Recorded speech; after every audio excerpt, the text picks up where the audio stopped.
Welcome to the poetry workshop and regular town council meeting on tonight, June 21st of 2022.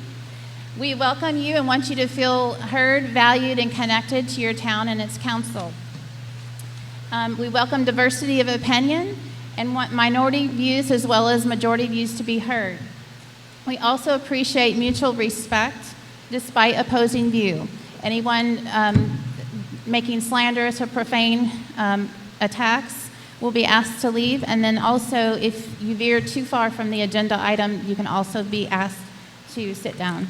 So we have Evie Anderson as our clerk. She's going to confirm roll call.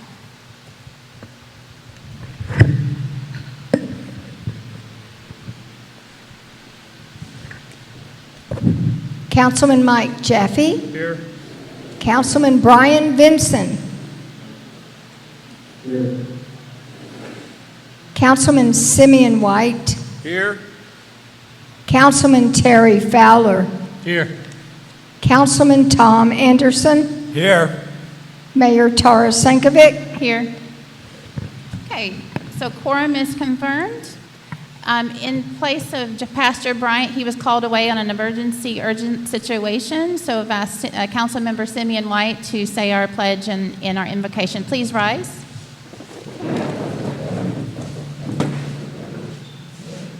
Please join me in the Pledge of Allegiance.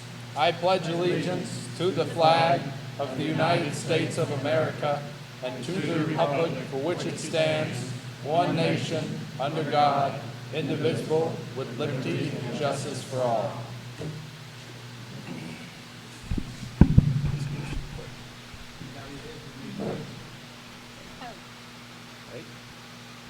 Please pray for the truth to be revealed, lying division, hatred, and twisted thinking.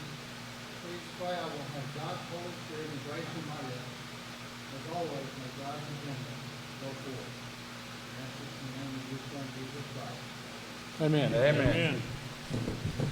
Okay, thank you, Glenn. So I'd asked Glenn earlier, so there was a little mix-up. So, all right.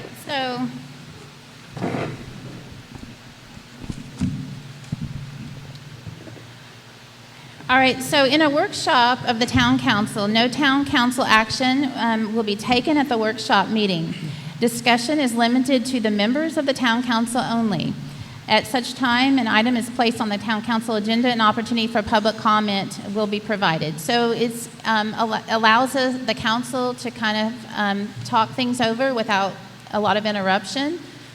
It's something that our attorneys have said is, you understand that we cannot meet outside of a, we can't have three or more in a meeting, because that would be quorum, and that's against the Open Meetings Act. So we don't get a lot of time to just discuss things. So we're going to go ahead and go to F, our workshop agenda. Number 1 is discuss the definition of resident for the town of Poetry as it relates to voting, solid waste franchise fees, and sales and use tax.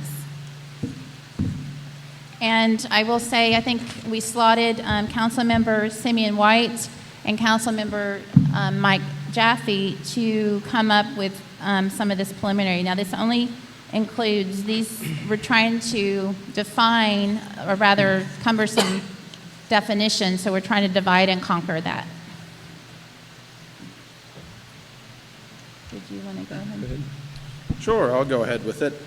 And you said in the email that I was doing this, but really it's Mr. Jaffe who put together this, cut out a lot of the extras that was in the last definition. And can everybody hear me in the back? I mean, it doesn't sound very loud to me. Josh, can you get it up just a little bit? Test. Is that better? Any better? No? So? Just a little bit more?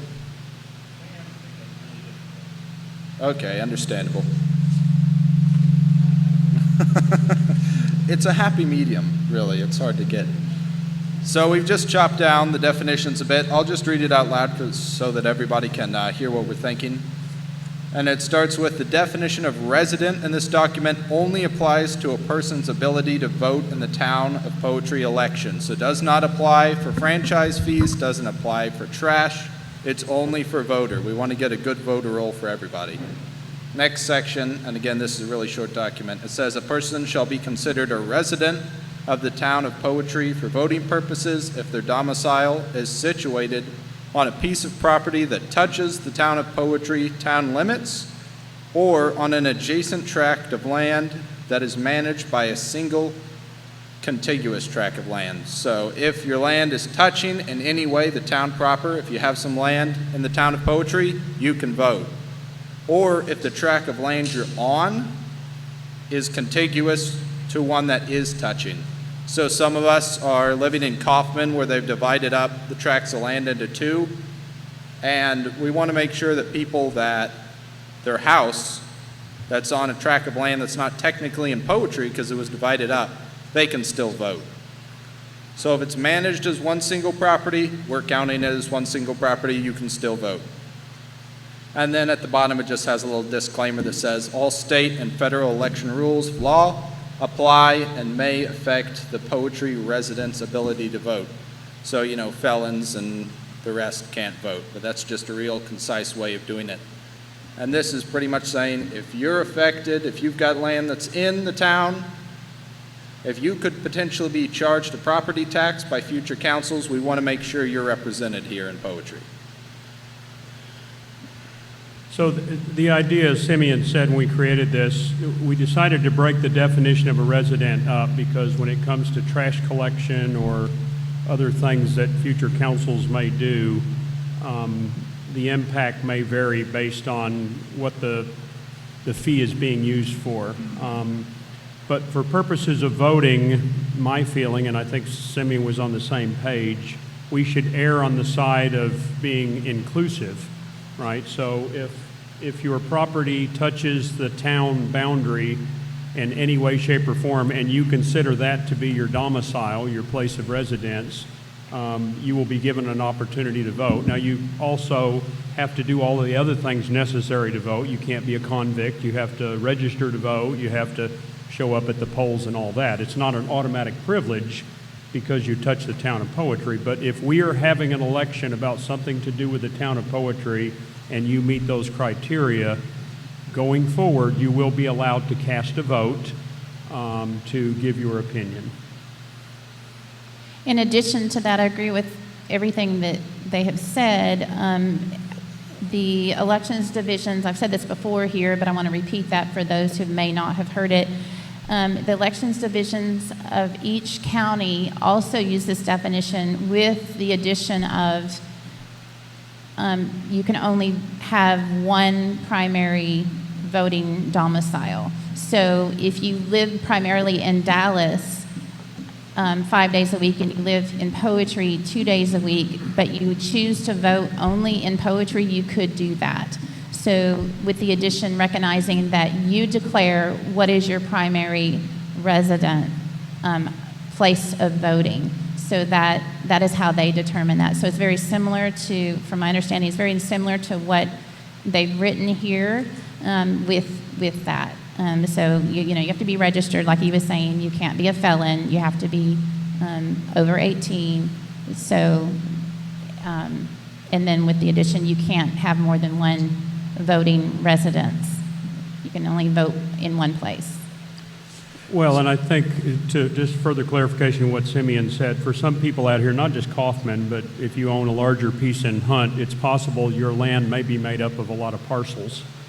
You may get 6 or 7 tax statements, but you call that all your ranch or your property. So the language that Simeon added in there at the end was to kind of deal with that. So even though your property may be made up of 5 or 6 parcels, to sort of include, your ranch or your farm or your whatever, if any piece of that, if that is your domicile and any piece of that touches, because we didn't want to get into the business of, well, the front parcel isn't where the house is at the back, and it doesn't, no.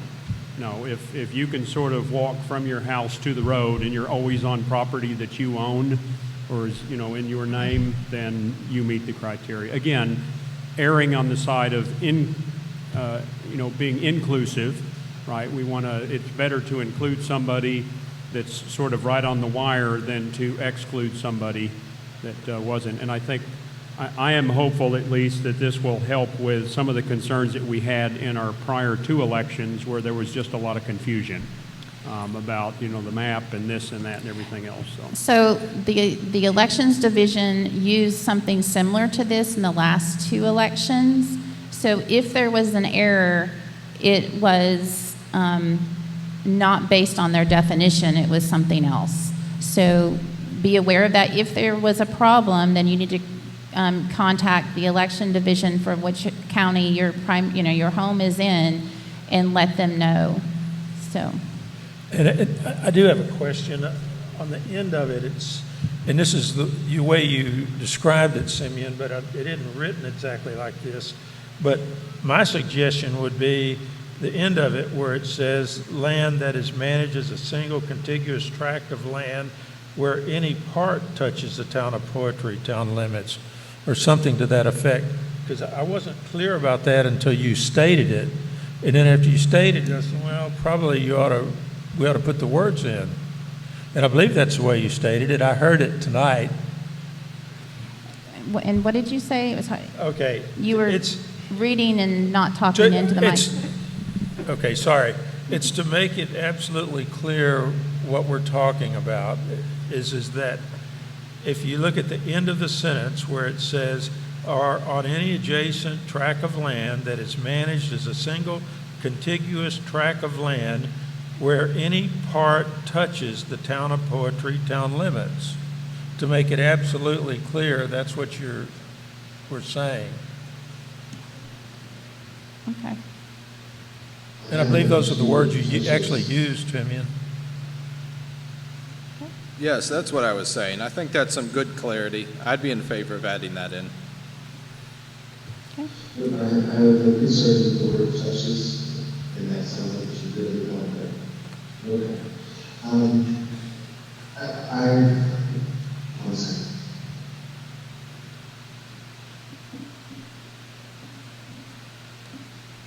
So Councilmember Vinson?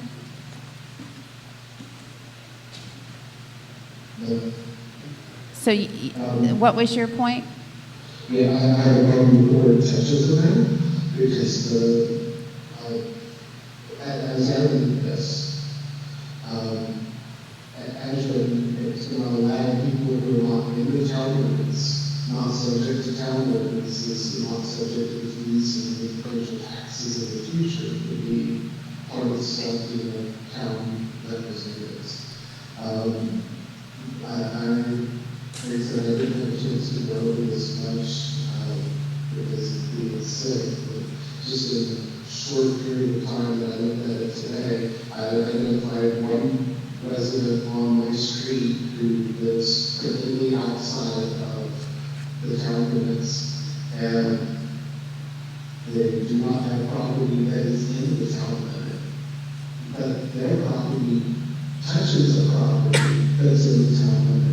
And that would, this definition would qualify them. Secondly, directly across the street from me is a reasonably large piece of property that is in the town limit. And then on the other side of that property is somebody who's not in the town, but they're adjacent to a tract of land that was used as a single contiguous tract. That would mean that person outside of the city limits is also able to go to resident. I think this is one of the issues. So, Brian, can you hear me? This is Mike. What if we, and I agree with your thinking there, what if we said something like situated on a piece of property that has any part contained within the town limits or something like that? It's a whole lot closer to what I think is reasonable. I think that would be good. My legal faculties are about 60% right now, so I can't swear what that would look like on paper, so I wouldn't want to make a decision on it without seeing it. But that would be a lot closer.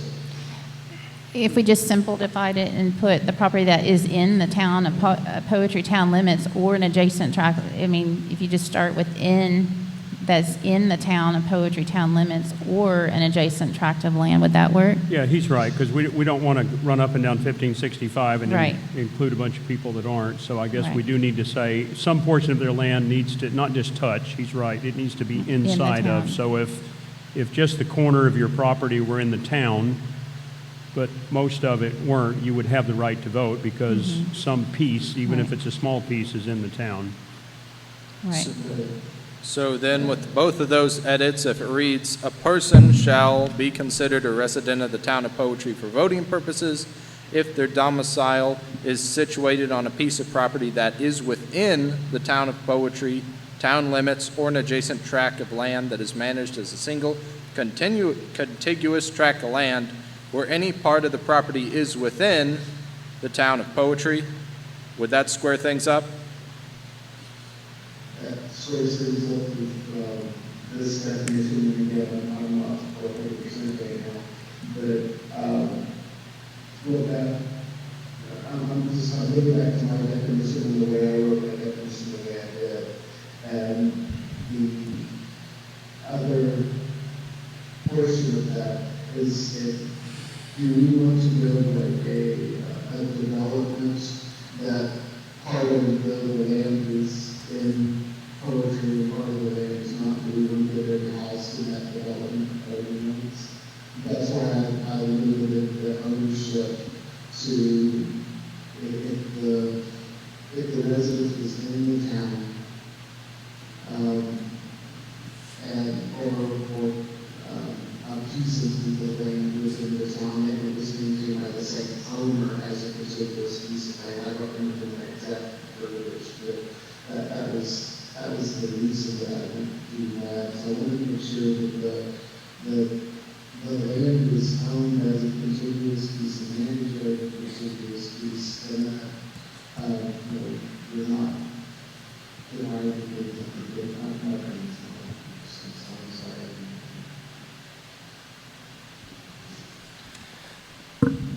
So you said, Brian, I have your definition. I think you said something like on a single tract of land which has portions within and outside the geographical boundaries of the town of Poetry, Texas, or on a tract of land adjoining a tract of land within the geographic boundaries of the town of Poetry, Texas, so long as such tract is owned by the same owner as the tract which is within the geographical boundaries and is managed as a single contiguous tract of land.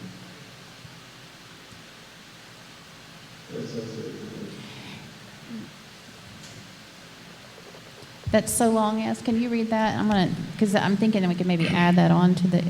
Yeah, I mean, one. we can go back to that. Simeon, Terry, you have a reaction to that? Yeah, because I'm listening very intently because this is important. And I have to agree with the inclusivity because we have to protect the voters' rights to vote on their future property taxes, if it's not this council, the next, or whenever. But I can't get away from how we incorporated. And that's why I find myself in this conundrum. I've done a lot of research since this last meeting. And, Okay. and y'all's definition and how we incorporate is starkly different. So as far as how we incorporate it in the relationship to voters, how was that defined? Okay, that's really off topic. No, this is very on topic. So- Because I'm trying to decide if that voters list is applicable to what we're currently talking about. I'm going to overrule that. I'm sorry, it's off topic. Okay, so I'll continue then. Yeah, let's stick to the resident definition for I- now. For here and now. We're not going to go back to 2 years ago. We're not going back 2 years. It says discuss and define a resident for the town of Poetry as it relates to voting. That's what I'm discussing. Okay, the first voting was defined by the attorney who was hired, and that was very restrictive. But the subsequent two elections were very Okay. open. So and the first much less- attorney said 311 feet. Okay, so the subsequent two elections, though, were very broad, and it I agree. held I'm more not of an disagreeing with you. inclusive type of definition. So back to, No, I'm not I thought you were finished. going to add I'm some not clarity to that. I'm Okay. bringing clarity to this. Okay. First election was 311 feet. My property's 511. I'm the only one in the city with 511 because I wanted to be in part of the city. So in a text that you sent, Tara, October 15, 2020, someone was asking if they could vote. Okay. Nope. Again, overrule. I'm No, sorry. this is very, Okay. very relevant. Okay, you know what? That's from 2 years ago. That's 2020. We're still talking about the same problem as voters. Who Okay. can vote in this town, Tara? Okay, this is to do with the current definition, not from 2 years ago. Current definition. We're deciding the current definition. In my opinion, and the current definition is exclusivity. But I have to question if precedent was already set in the county commissioner's court. Okay, no, we've already discussed this. No, we have not, Yes, Tara. we have. No, we have Okay, not. Council member, you are out of line. I'm out of Okay, line. Yes, you are. We're Well, let me discussing continue a then. finite definition of the current resident of today, not from 2 For years ago. voting purposes. For voting purposes, Voting not from purposes, 2 guys. years. We've already discussed this. No, we have not. Okay. Does For anyone voting have something, purposes. does another council So member you're have going to something? silence me on voting purposes. That's what we're discussing on this workshop. Okay, Are you? I think our attorney should overrule this. If we're going to overrule it, we're going to stop this conversation. We're going to have Okay. an executive session on it. Well, maybe we should. Okay, then. Continue. All right, so our attorney said last meeting that we were going forward to find a definition, not going back to 2 years ago. It's precedence that was set in a county commissioner's court. Our Supreme Court uses precedent to interpret law. Okay, we've already discussed though Well, that then- going then carry on. forward. We'll go into this executive session. Okay, we're gonna go to executive session for this because this obviously isn't productive. All right, so we're gonna move on to number 2. Discuss changes to solid waste ordinance number 2021 to more clearly define which residents of Poetry are subject to the ordinance by adding an applicability section.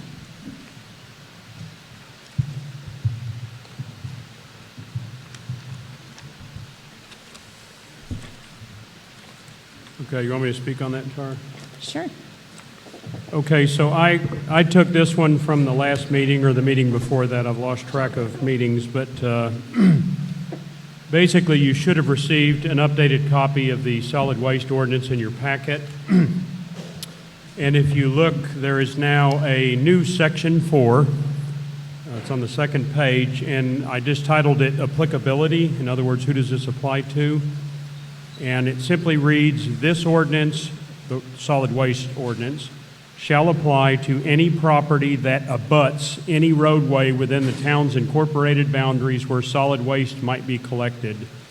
It doesn't matter, in my opinion, whether you have a house on the property or not. If you've got trash service at that address and it touches our road, you need to pay the franchise fee because the franchise fee is what's paying to maintain that road so that the trash people can get to you. So to me, there's kind of a logical relationship there. If you're benefiting from the use of our roads by the trash vendors, then you're subject to the franchise fee. So this definition, different from the earlier one, says if you simply touch the town roadway with your property, you're subject to that fee. So now, this doesn't eliminate the need, in my opinion, for us to come up with a list of addresses and names and all of that to provide to our vendors, but it does give, I believe, some clarification to our citizens so that we can say, if you meet these criteria, then you're going to be charged the $5 or $6, whatever the fee is, depending on the vendor. And I guess, Mike, my question on that is, to make it more like the voting, if it said something like, the ordinance shall apply to any resident with properties that abuts the roadway within the town's incorporated boundaries, because to me, we need to keep them consistent, voting rights as well as trash rights. And if we said resident, I think they would be consistent with the one that you and Simeon already put together a few minutes ago. Well, and I hear you, and I did think about that, but again, I'm thinking one exception to that would be somebody that owns property that doesn't live on it, but has trash service there, let's say. They've just got a barn where they take care of their cows, and let's say they've got a dumpster, and that property runs up to the Town of Poetry Road. Well, I believe we should be able to charge them a franchise fee for that trash collection, and in my opinion, we need to be careful, and I think Emily talked to us in a couple of meetings back about this, of trying to establish a one-size-fits-all definition of resident.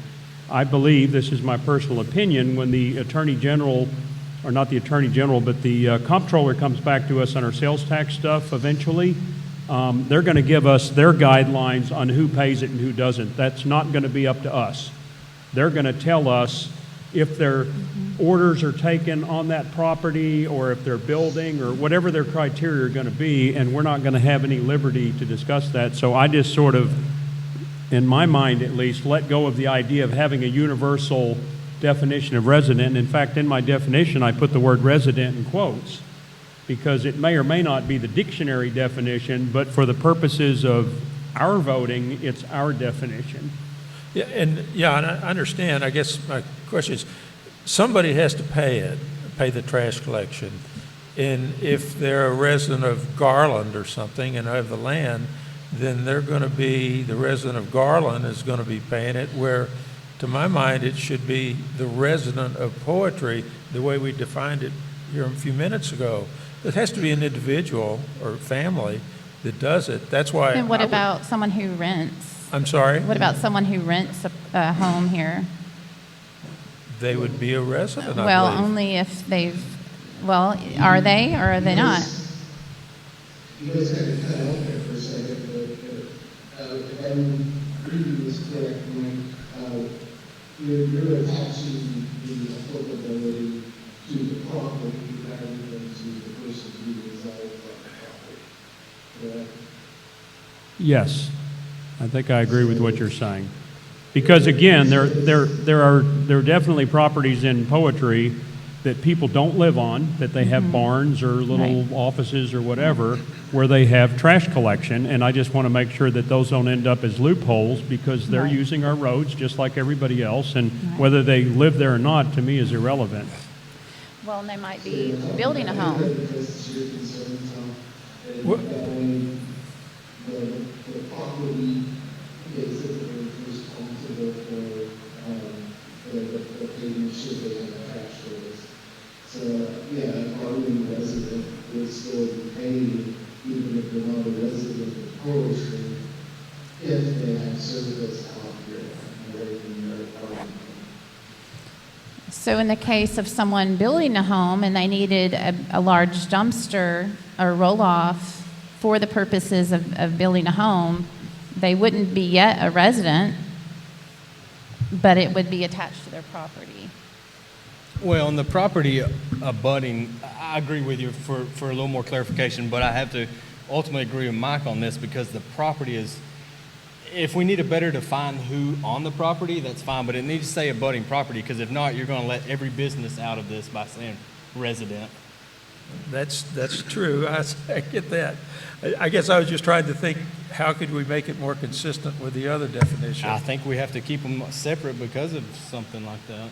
Right. I think that's why, and I think it's going to be, one of the things I was trying to accomplish in doing this was to take some pressure off of our solid waste vendors, current ones and future ones, and having to get into a debate that really is our responsibility, right? If they have an argument over whether the ordinance applies, it's not the poor guy driving the trash truck's place to win the argument. They need to bring it back to us, and we need to provide a definition. So to me, this was simply going back and adding some fine point So to the ordinance. trash collection would be either, could be a resident, or it could be a business entity, or some other entity of, somebody had a recreational area. I mean, I guess that's what you're saying, right? Yeah. Yeah. Okay. So And did the Emily property help you? I know you worked on this, but did Emily also vet this? Yes. Okay. Yeah, her and Stephanie looked Okay, at it so and said our it was, attorneys yeah, they are said it good was with fine. that? Okay. I mean, Emily kind of said this, or Patricia, in a meeting 5 or 6 months ago. If they touch the road and we just we didn't grab it at the time, but I think we've kind of come back to, if they touch the road, they need to donate towards keeping the roads up, so. So the only question, Mike, is what if somebody has an easement that's not legally their property? They have an easement to the back, and I understand the intent. The intent is they're using our road, but how do we also include, there's going to be multiple people out here that live on easements that gets to their landlocked property. How do we also include those, because their trash trucks are also utilizing our roads? I don't know. I mean, one of the things we bounced around was the idea of using the term driveway, right? If your driveway. Well, and it was used by Daniel Ray in the election Yeah, but. that we've mentioned before. So if your driveway to your real property touches city streets, well, then you would be charged that. Yeah, I don't know. This is where politics makes my brain hurt, because I think we could probably write a 900-page document and somebody would find some exception. So I just put one sentence, and, if we have a couple of exceptions, I think we can work through them. I think most people are going to understand, and, I don't want to spend other people's money, but we're talking about $5 or $6 a month. We're not talking about huge dollars. But I guess just to be clear, roadway, that could mean a driveway as well? The term roadway? No, the roadway is roadway maintained by the town of Poetry. Then I think it ought to be stated like that, to clarify what is a roadway, in parentheses. Well, so it reads, to any property that abuts any roadway within the town's incorporated boundaries. I mean, I don't know, I guess, so you're saying they might consider a driveway a roadway? Yeah, just to be clear, if we're going to do it once and for all, what is a roadway? Okay. And you could put it in parentheses, just to be clear, i.e., blah, blah, blah. So you're saying roadway in parentheses driveway? No, I think you're saying it's not driveway, right? No, I'm thinking a proper road that, our county roads, in other words. So if you're going to put it in parentheses, it would be county roads, state roads. State roads. Private roads. Easements. Well, again, But that doesn't include driveways. I like driveways better. Everybody has a driveway. Well, I'm just saying I think we need to be clear. Yeah. Well, the roadway that's referring to the city roadway. Any property that abuts any roadway within the town's incorporated boundaries. So roadways, right-of-ways, I mean, you can define that however you want to. I don't know that we need to get in the details on that. Does a dirt road need to be included? Well, someone's going to raise it, won't they? You're probably right. And then we're going to have a question. So I would just put in whatever they are, private roads, county roads, driveways, if that's what we're intending. Well, but I mean, everybody's land touches their driveway. If all of that is way away from our town limit, it doesn't affect it. So I don't want to create that little loop that. So that raises the question, what if their driveway is back beyond the town boundaries? But how do they get to the road? Well, they might take a side route and then get to the, I don't would know. that qualify then? If their driveway was back beyond and they had a side entrance? So I guess in my mind, then, we're saying that roadway is county roads, private roads, state roads, driveways, right? Well, I can go with everything but driveway. I don't think driveway is, because again, the fact that their property touches their driveway doesn't make them. Okay, then it should end after state roads, not driveway. Just to be clear. Yeah, I think county roads, state roads, and private roads. Correct. I think is fine. I would, this because we're doing this, include the non-emergency, so we don't include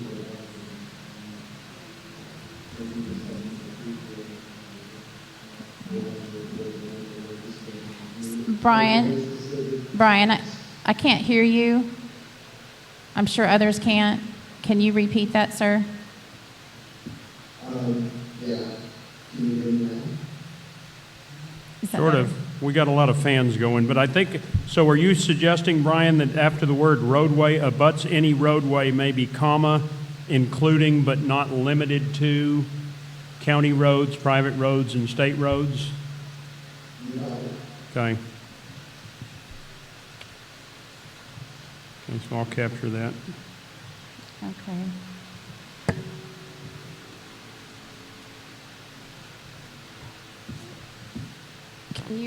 Can you restate it as we've tried to modify it? Is your understanding, Mike? Yep. Okay. You want me to read it now? Yes, sir.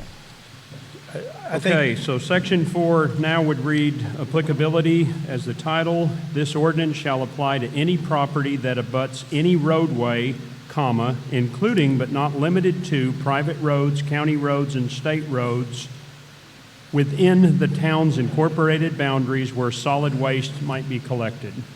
that's fine with me. Good with Okay. that, Brian? Right here, part of this. Yes, private roads, county roads, and state roads. It says including but not limited to, so that allows us the opportunity to go further.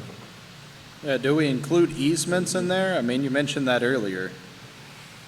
Like if somebody has, you know, a road that's not technically their property don't know. leading there, can you include that? Just add property or easement that abuts. I mean, that's just another comma, or easement that abuts any roadway, and then comma include the rest of it. Okay, And that would so- take care of the handful of people that have an easement to their landlocked piece of property. Okay, so now it reads, this ordinance shall apply to any property or easement that abuts any roadway, including but not limited to private roads, county roads, and state roads within the town's incorporated boundaries where solid waste might be collected. And one more comment. Since we live in the society we live in, and there's the road, it's a crazy road. Let's put the civil road as well, because officially, with the town incorporated, county roads being town roads. We still call them county roads, but they are municipal roads.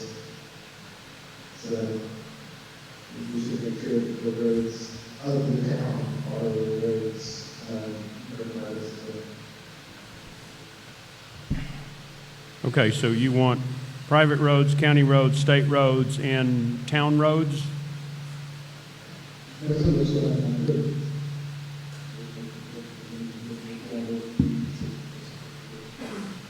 Okay. Okay, I'm struggling to hear you, but I think you said town roads.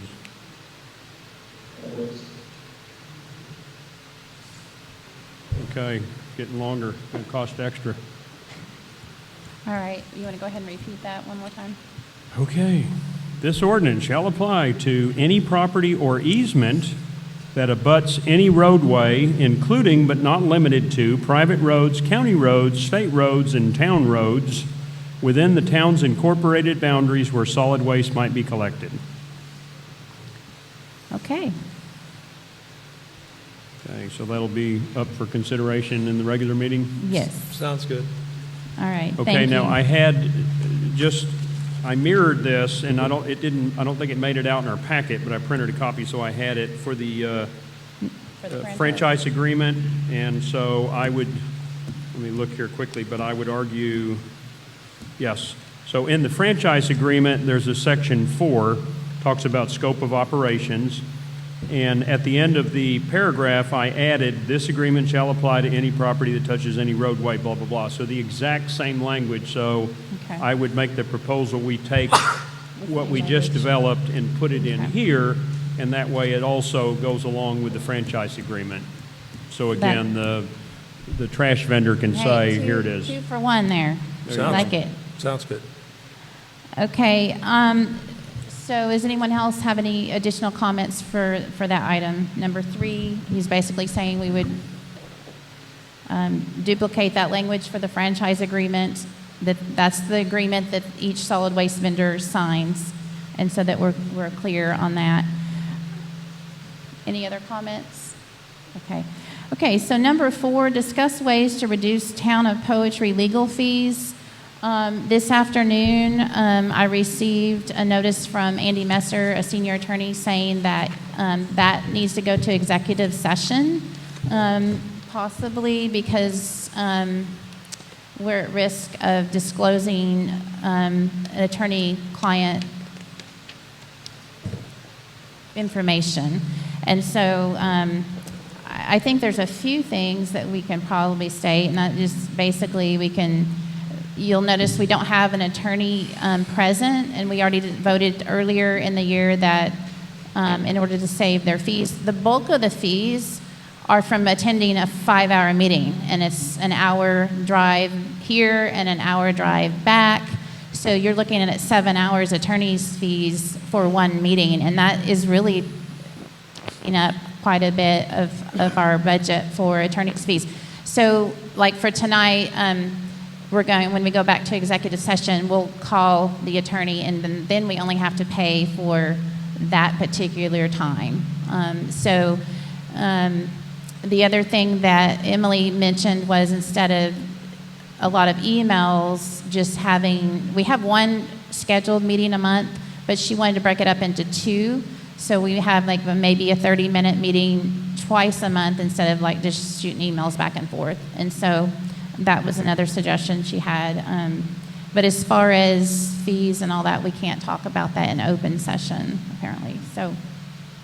Well, but I think it is helpful to remind ourselves that when the law firm bid on our business to be our representatives, we gave them a budget of $1,800 a month, and that was based on some hourly rate and some group of hours. And that was really a guess. Yeah, and it was a guess, It was but a to guess. date, I don't think we've managed to stay even close to within that budget, right? I mean, they gave us a statement the other day showing where they're writing down thousands of dollars a month in legal billings, and I think they've shared with us in this meeting that they have to stop doing that. That's just not a good business model. And so I think we need to figure out, part of the challenge in my mind is it's not like we have a little dial the council members can all look at to see where we are on our monthly Right. consumption, right? I mean, we Right. just keep calling them and sending them emails and asking them questions, and eventually it gets full. It's sort of like we Right. need to know or be more organized about what we go to them for, because it adds up. You're absolutely right. And we received our first bill in March, so we were kind of in the dark, even though we asked, you were one to spearhead asking that. So we were kind of in the dark as to how they were billing. Of course, they did write off all of last year, which was a beautiful gift for our town. So we're very grateful to them for that. But we do have to, so we paid that in May. That check cleared in June. So TML attorneys are free. Okay, so on generic things, we need to be emailing and calling them for sure, and I have used them quite a bit. But I think we do need to take a step back, and it is hard with open meetings. We can't really communicate with one another, so it makes it very awkward. Having a city secretary is supposed to help that, but it's for most of the year we haven't had a city secretary. We've saved an awful lot of money that way, but it does make it awkward. So we're just trying to figure it out. We're brand new. We're a brand new council. We don't really know how the clock ticks on some of that. And you think a simple question they should know off the top of their head. They could spend 3 hours investigating that. So we kind of have to recognize the time. It does tick. So, and I do know there's, just the contract with the church was, over $1,000. The solid waste vendor not, being in non-compliance was over $1,000 for all that. And so those were things that are, just part of it. But Well, I think one of the things we've done, and I would encourage us to keep doing it, sort of make it a common practice, is if we want an ordinance for something, let's go dig through other Yes. towns' archives, because they're all public, yes, and there's no such thing as plagiarism with public stuff. Right.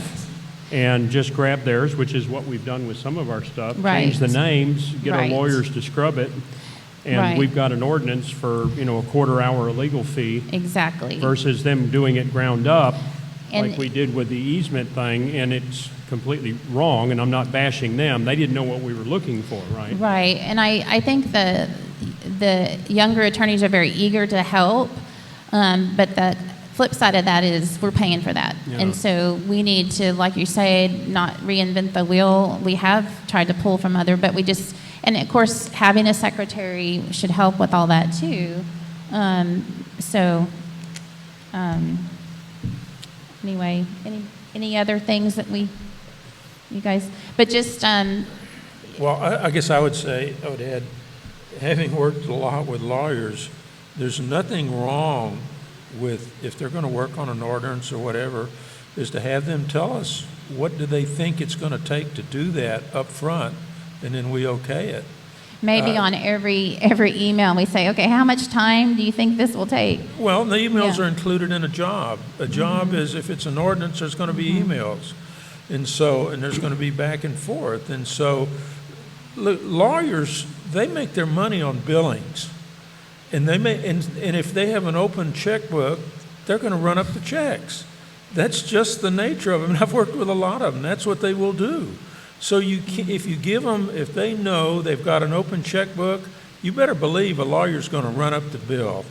If they know that they have a limit of whatever it is, and it includes emails or discussions or whatever, they're going to be more efficient in doing it. That's the way they work. But if you give them an open check, they're going to take it because at the end of the year, their bonuses are dependent on their billable rates. And they try to get their billable rates as high as possible. That's just the way it is. So you got to give them, you've got to get an estimate of what it's going to take, and then not to exceed, where if they're going to have to go over that, they have to come back to us and say, yeah, I ran up the budget. Can I spend another $200 hours or $200 rather, or something? And otherwise, they'll keep going. Well, and senior attorneys cost a lot more than junior attorneys, so we need to be aware of that as well. Well, and the term rabbit trails applies to lawyers. If they have unlimited budget, they will go down a lot of rabbit trails. If they have a constrained budget, they won't do that. Because the rabbit trails are legitimate in their mind. They're going after something they think has value. But if they have a budget, they'll limit those to the most important trails. That makes sense to me. So do you put a budget on per project, or do you have it as a monthly budget? No, I mean, per how project. do you budget it? Simeon, I think you got to do it on a project because we don't know what's coming up down the road. I mean, Well, an it's example is hard the to building. know. I mean, Well, it's just hard to know. I mean, there's nothing to stop us either, Tom, from saying, hey, guys, we can afford up to 3 hours for you to work on this, and at 3 hours, you need to stop or call us or something, give us a warning, right? So we could also, from our end, set limits and say, you know, can you, kind of like we did with the county, trimming trees and repairing the pavement, you know, we'll give you Project sheet for the attorney. $3,000. How far can you get? Yeah, and they can't go to the end of the rabbit trail, only part way. Well, I don't know. That's the way that you have to do it. Well, not having an attorney physically present at the meeting is going to be huge, because that's like 6-7 hours right there, and our budget's only 10 a month. So you've already got 7 out of 10 hours just by the meeting. That doesn't provide any prep time or the ordinance time, I mean, very little. So, you know, it might be we get used to them calling in and only as, really needed. So. But there's a deeper issue that I don't know that we can solve, and that's like, we say, yes, let's limit to 3 hours for a particular project, but if each of us said over a 3-hour project in a month and not allowed to talk to each other about what we're doing, then we're still going to kind of do the grunt as far as how much money we're getting to it, because we're operating the book. I think that's probably why, like you said, we have on staff attorneys, because they're available, I think that we have to exercise some personal discipline, as we discussed earlier, use CML where possible, and just, and just come to these guys where it's absolutely necessary, and it's specific to something that we're talking about as a town, rather than as a community.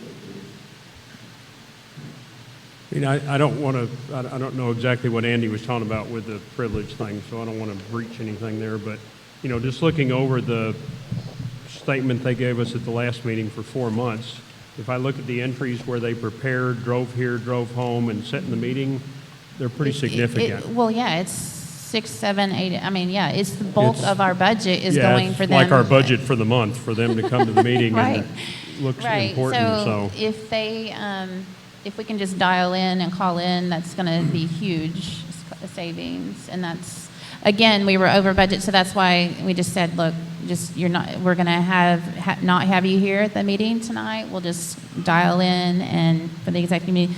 But anyway, we're going to, is there anything else you Before we want to say? adjourn, do you have a signed copy of the procedures, decorum and procedures? That's online. I think I have a right to ask council to vote if I can continue my, We're going to go to executive session. but I think I have a right to call for a vote. According to the decorum, it says a We're in council a member. workshop, though. You don't get to vote in a workshop. Okay, we'll do it there then. All right, so we're going to adjourn this workshop meeting, and then we're going to convene into the regular session of the town council. So, items of community interest.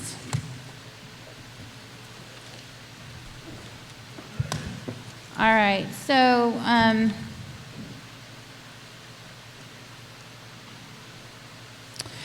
all right, so 2 weeks after we voted in Deputy Secretary Liz, she came into the office just white as a ghost. She said she was sucker punched. She lost a key employee.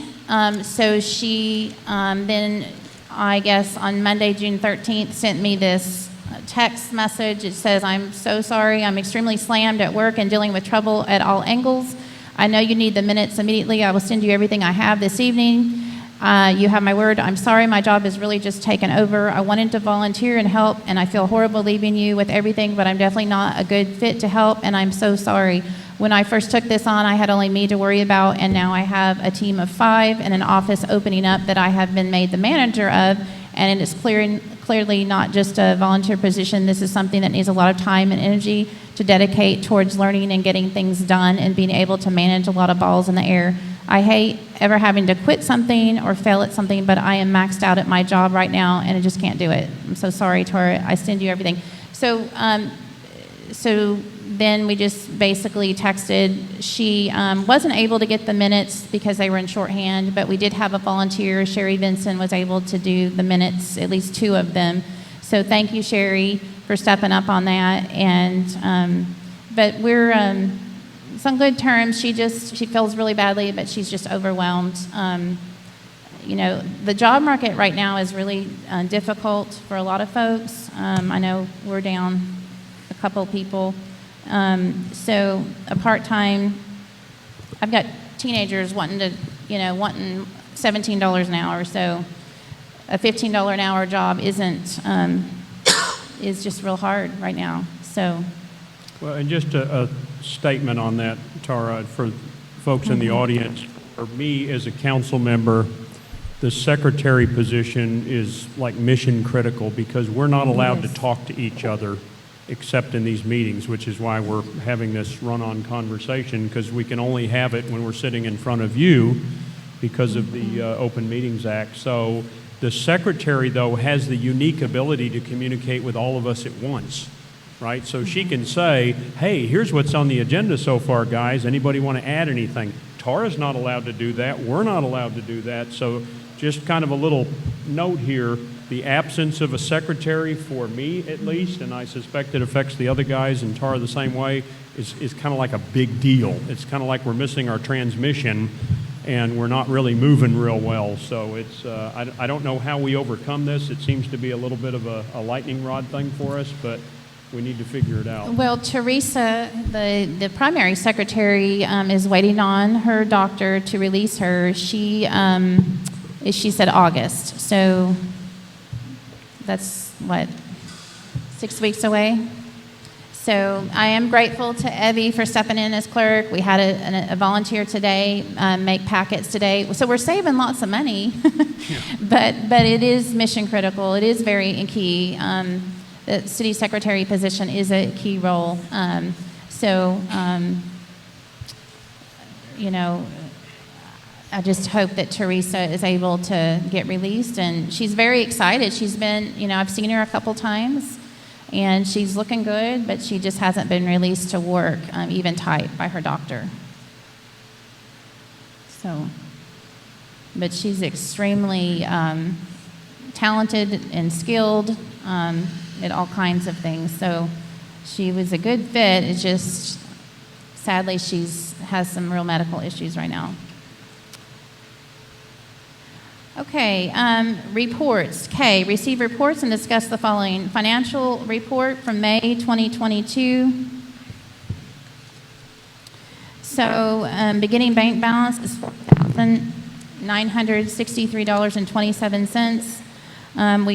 We have a credit for returned headphones and adapters, so that's $169.82. We bought some headphones to help with our meetings. We have some checks paid, Faith Temple Baptist, American Express, TML membership, annual renew. We voted on that last time. So we had the check cleared on May the 2nd. That was actually for the April meeting. Print time is the newsletter printing. The project sheet for Hunt County for $1,320. The Kaufman County didn't clear until this month. I was watching that one. Farmers, I actually had to email on that. Farmers Electric, and then Faith Temple again. So we have an ending balance of $38,273.90. Tara, That's question actually on the not report. correct. Huh? Question on the report. So at last month's meeting, as best I can remember, we agreed to pay a legal bill of $1,800, but I don't see it on here. Did we not write that check Because yet? the check has been written and cleared, but it didn't clear till June. This is a bank balance. Only the checks that cleared in May. Okay. Yeah, that's been cleared. It cleared this month, but I wrote it right after the meeting in May, but it did not clear until June. Okay, good. Thank you. Mm-hmm.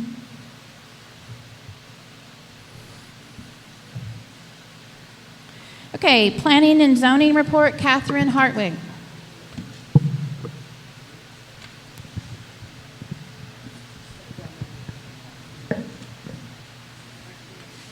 Thank you. I'll put his name on it so it doesn't get lost. Oh, absolutely. Thank you. Oh, absolutely. I'll send it to everybody in pizza. Thank you. Good evening. Catherine Hardwick, 9988 County Road 2430. We have passed out some definitions. It covers everything from accessory buildings to zero lot lines. The Planning and Zoning Committee has worked on this very, very, very hard for a long time. And we're happy to share something with you. We would like your feedback. We'd like a workshop so that this could be discussed before we take it out into the public. It's comprehensive. We'll have digital copies to you tomorrow. So Simeon has stepped up to the plate on this project in such a way that I just have to call him out because he's gone above and beyond what we needed him to do. And it's just awesome. Thank you, Councilmember White. Yes. I'm not saying that anybody else didn't put in tons of work like Mike Griffin certainly did, but he was pushing it today to get these papers out to you. This is definitions.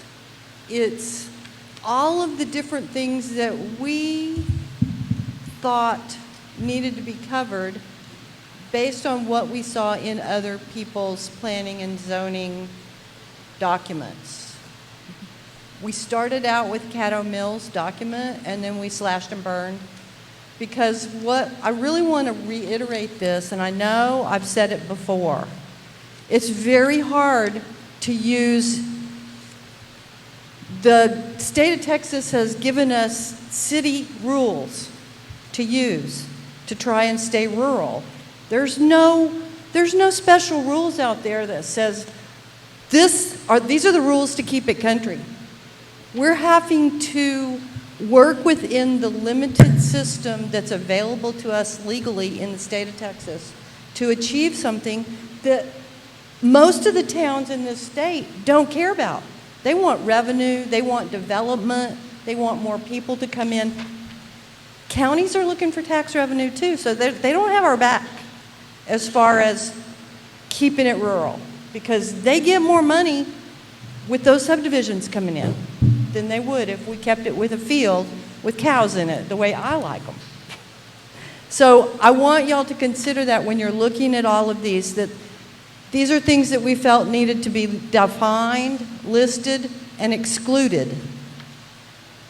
That we don't want, I don't want an abattoir on my road. I got enough with the sand pit. That's all I can handle. And that's one of those periphery roads. They're using the easement road to get in and out, so just so you know. So I would request the council to study these and set a date where we can have a workshop and come in. The whole Planning and Zoning Committee can come in and answer any questions, and we can maybe refine it some more. We've given it a very good try. We want more feedback from you, and then we would like to take it to the town, to the voting population. So anybody who's got a piece of property that's got a little corner touching poetry, we want to hear what they want, what they see, and so I'm hoping after the workshop that we can agree on something and get it something that we can put up for everybody to look at. Then we'll post for a public meeting. And legally that has to have 3 weeks notice. So if we can fit a workshop, the sooner we can fit the workshop in, it's a lot to look at. We've chewed it up and spit it out 15 ways from Sunday, so we need to give you a little time to look at it. Catherine, point of clarification. So the X means that it's acceptable, is that correct? When you have an X in the box, that means it's acceptable? I'll let Simeon speak Can to you that. explain a little bit Mr. of that? White. Okay. Absolutely, and I'll go over this real briefly so the council kind of knows what to look for here. The X's mean it's allowed unconditionally, and we have our 4 zones there. At the end of this list, by the way, you'll see a small definition for all these zones under the notes section. So an X in that zone means it's absolutely allowed unconditionally, no problem. An S means it's special use, which means it needs to come to the council. The council needs to look at it. However, the council can't reject it for no reason. So if there's no objectionable something with it, it's going to pass. So something like the first thing you see on there is, an airport landing field would have to go before the council, right? But a lot of X's on there, whenever they're blank, that means it is not allowed. That's important because a lot of these are blank across the board, which is the only way to prohibit something in the town, is to leave them all blank. If something's not included on this list, it's allowed. So if there's anything we don't want, It needs to be on the list.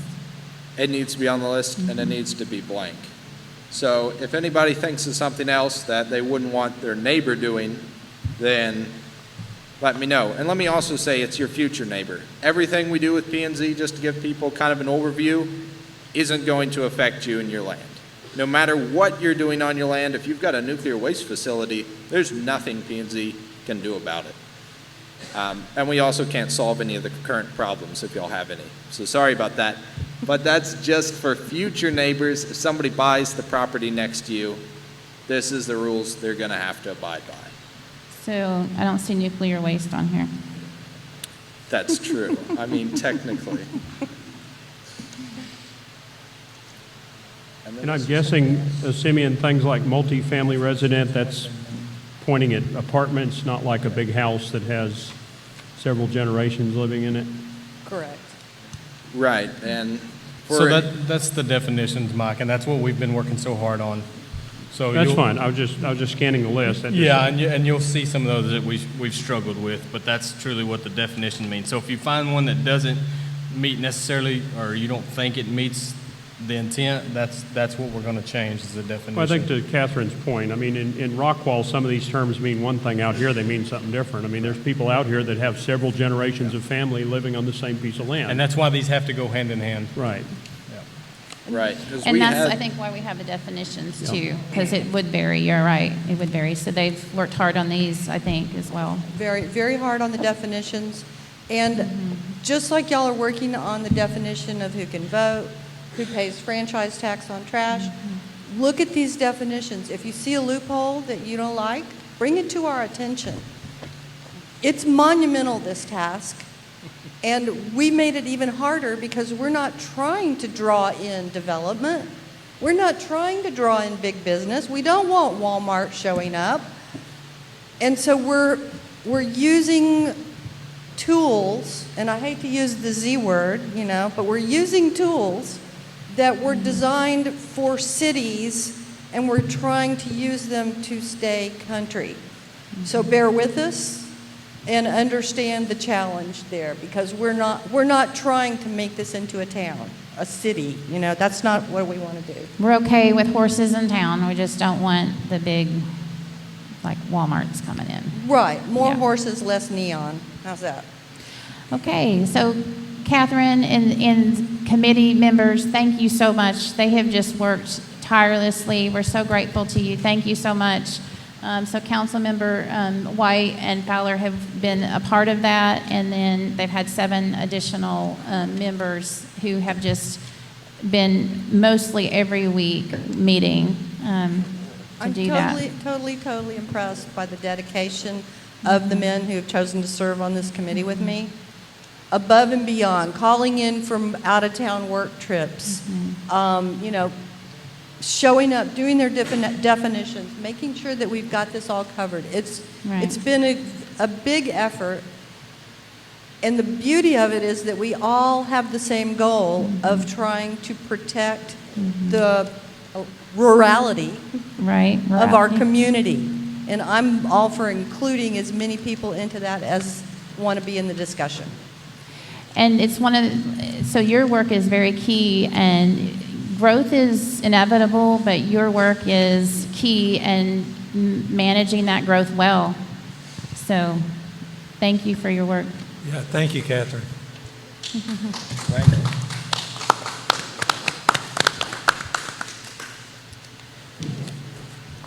Okay, so we have consent agenda. We have the minutes for April 19th. That was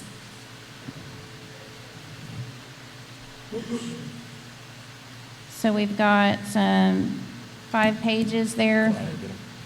I only have May 10th. Yeah, I only have May 10th also. Yeah. Yeah, you have 3 here, but I was. Oh, you only sent have, one. okay, well, let's look at May 10th then. If you don't have April? Nope. Apologize for that. Okay, May 10th. Let's look at May 10th. That was a shorter meeting anyway, so that was a special town council meeting. That's the one basically where we interviewed and offered a position to Liz. And we also did the project sheets for the roads. Right.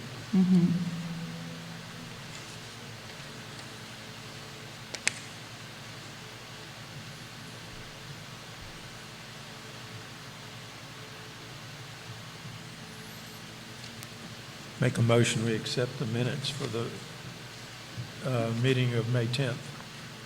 Is there a second? Second. Okay, all those in favor of accepting the May 10th minutes? And that passes. Thank you. Simeon. Simeon White. Okay.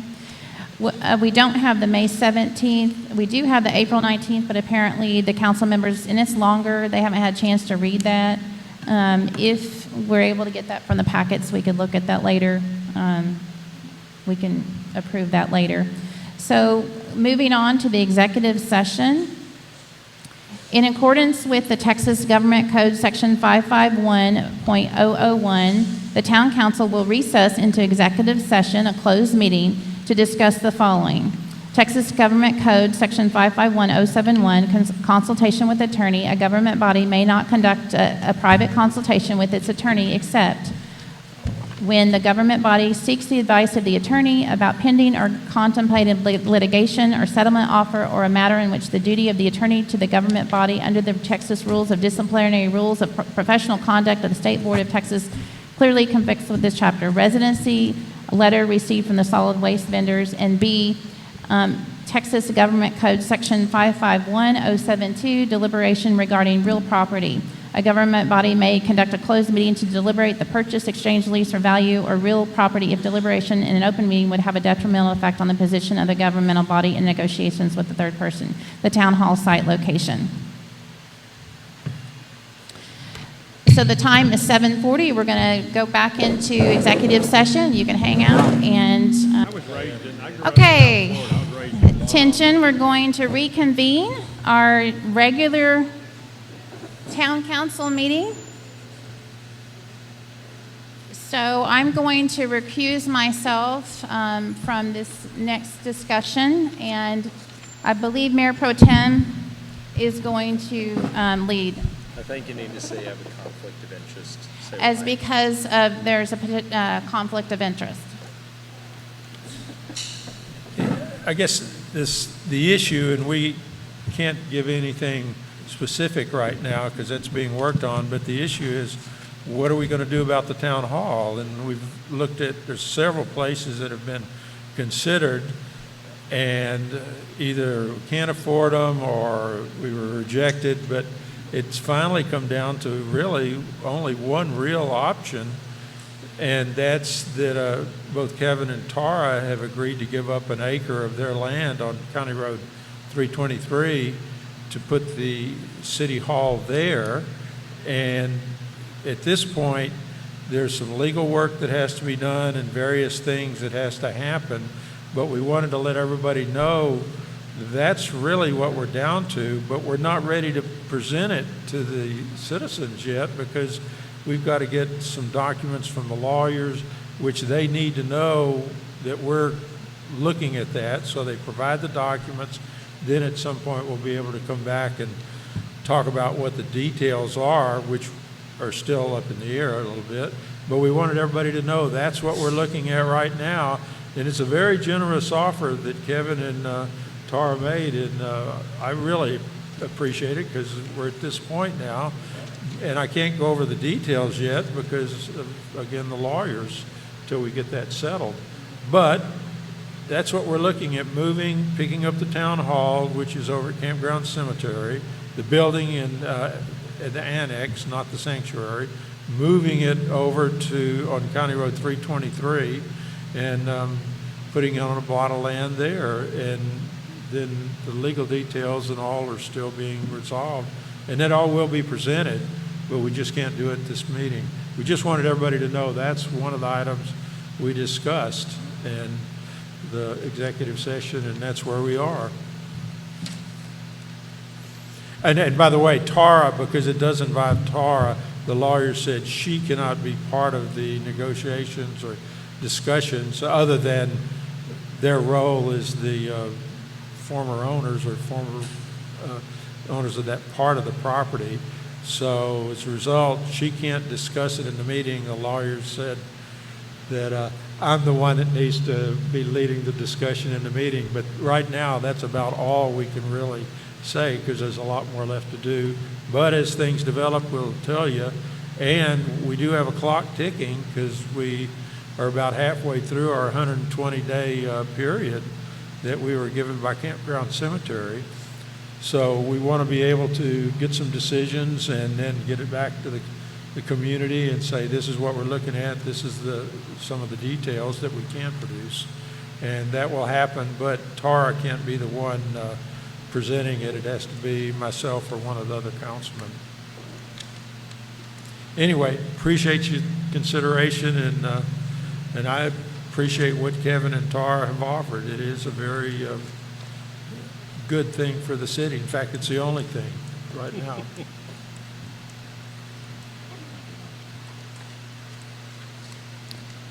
Okay, we have Shelley Smith and Pat. Shelley Smith, do you want to speak?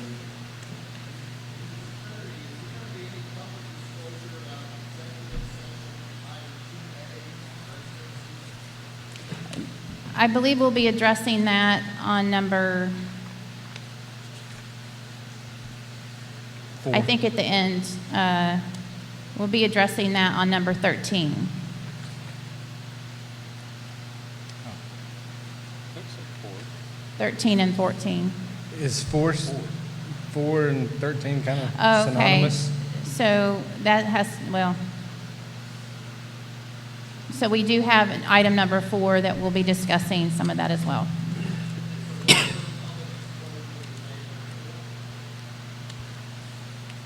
I'm sorry, it's really hard to hear you with that fan.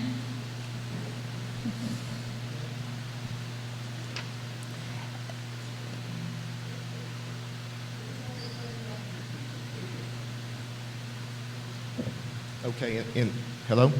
In the past, when y'all have gone into executive session, I know Brian Benson did it one time, and now Tom Anderson's done it tonight. There'll be some public disclosure as what was not privileged so that the citizens will know what took place. And I'm trying to clarify, will there be any public disclosure or summary about the non-privileged part of the consideration of item 2A on residency? Yes, so in the workshop, we covered some of that, and yes, sir, we'll be covering some of that in item 4 as Okay. we can. All right, then I'll just pass till item 4. Thank you. Okay. Shelley, are you passing? Okay. All right. Is there anything else from our council? Okay. All right, so moving on to number 4, discuss and take action on the creation of a list of residents of the town of Poetry who are subject to the town solid waste regulations and distribution to the town's approved solid waste vendors. So we are working on a list, and I guess in the workshop you heard some of our, well, I guess that'll be later, but we're working on a list, and that will be according to the definition. So there are some duplications, so we'll have to fine-tune that, and we will be providing that to our solid waste vendors once we get that cleaned up. So, said another way, because I was one of the ones that worked on this, when we set up the solid waste arrangement, we had a couple of objectives. One was to limit the size of the vehicles that were able to use our roads, because we felt like the really big trucks were damaging the pavement. The other was to burden the vendors that were approved with collecting our franchise fee, right? Basically, we've just sent them about collecting our tax for trash collection. It's not their fee, it's our fee. They're just collecting it and submitting it to the town.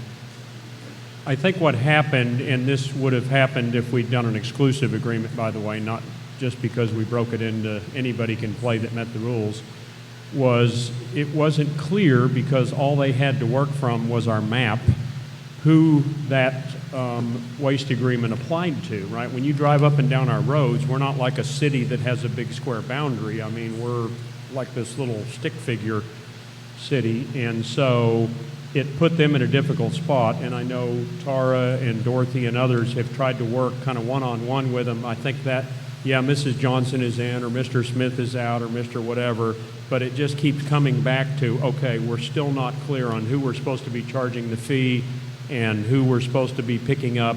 People are getting letters from Progressive or Waste Management saying they can't pick up when they should. So we're trying to come back and, in my opinion, give better clarification. We talked about it in the workshop. We're going to talk in a minute about the updated agreements that we'll consider for a vote.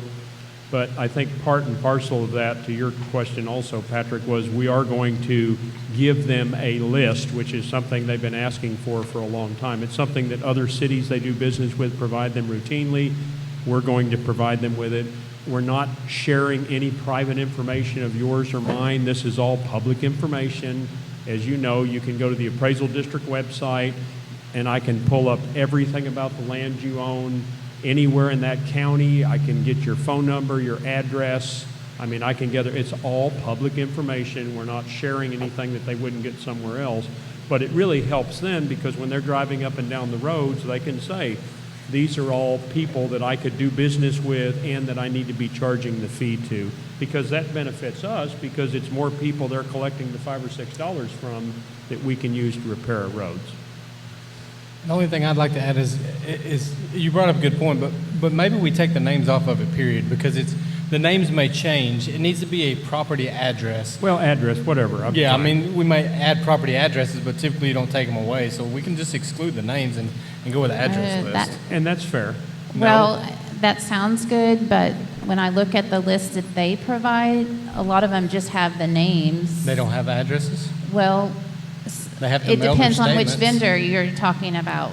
So some of the vendors will just have a name, and then some will just have an address but no name.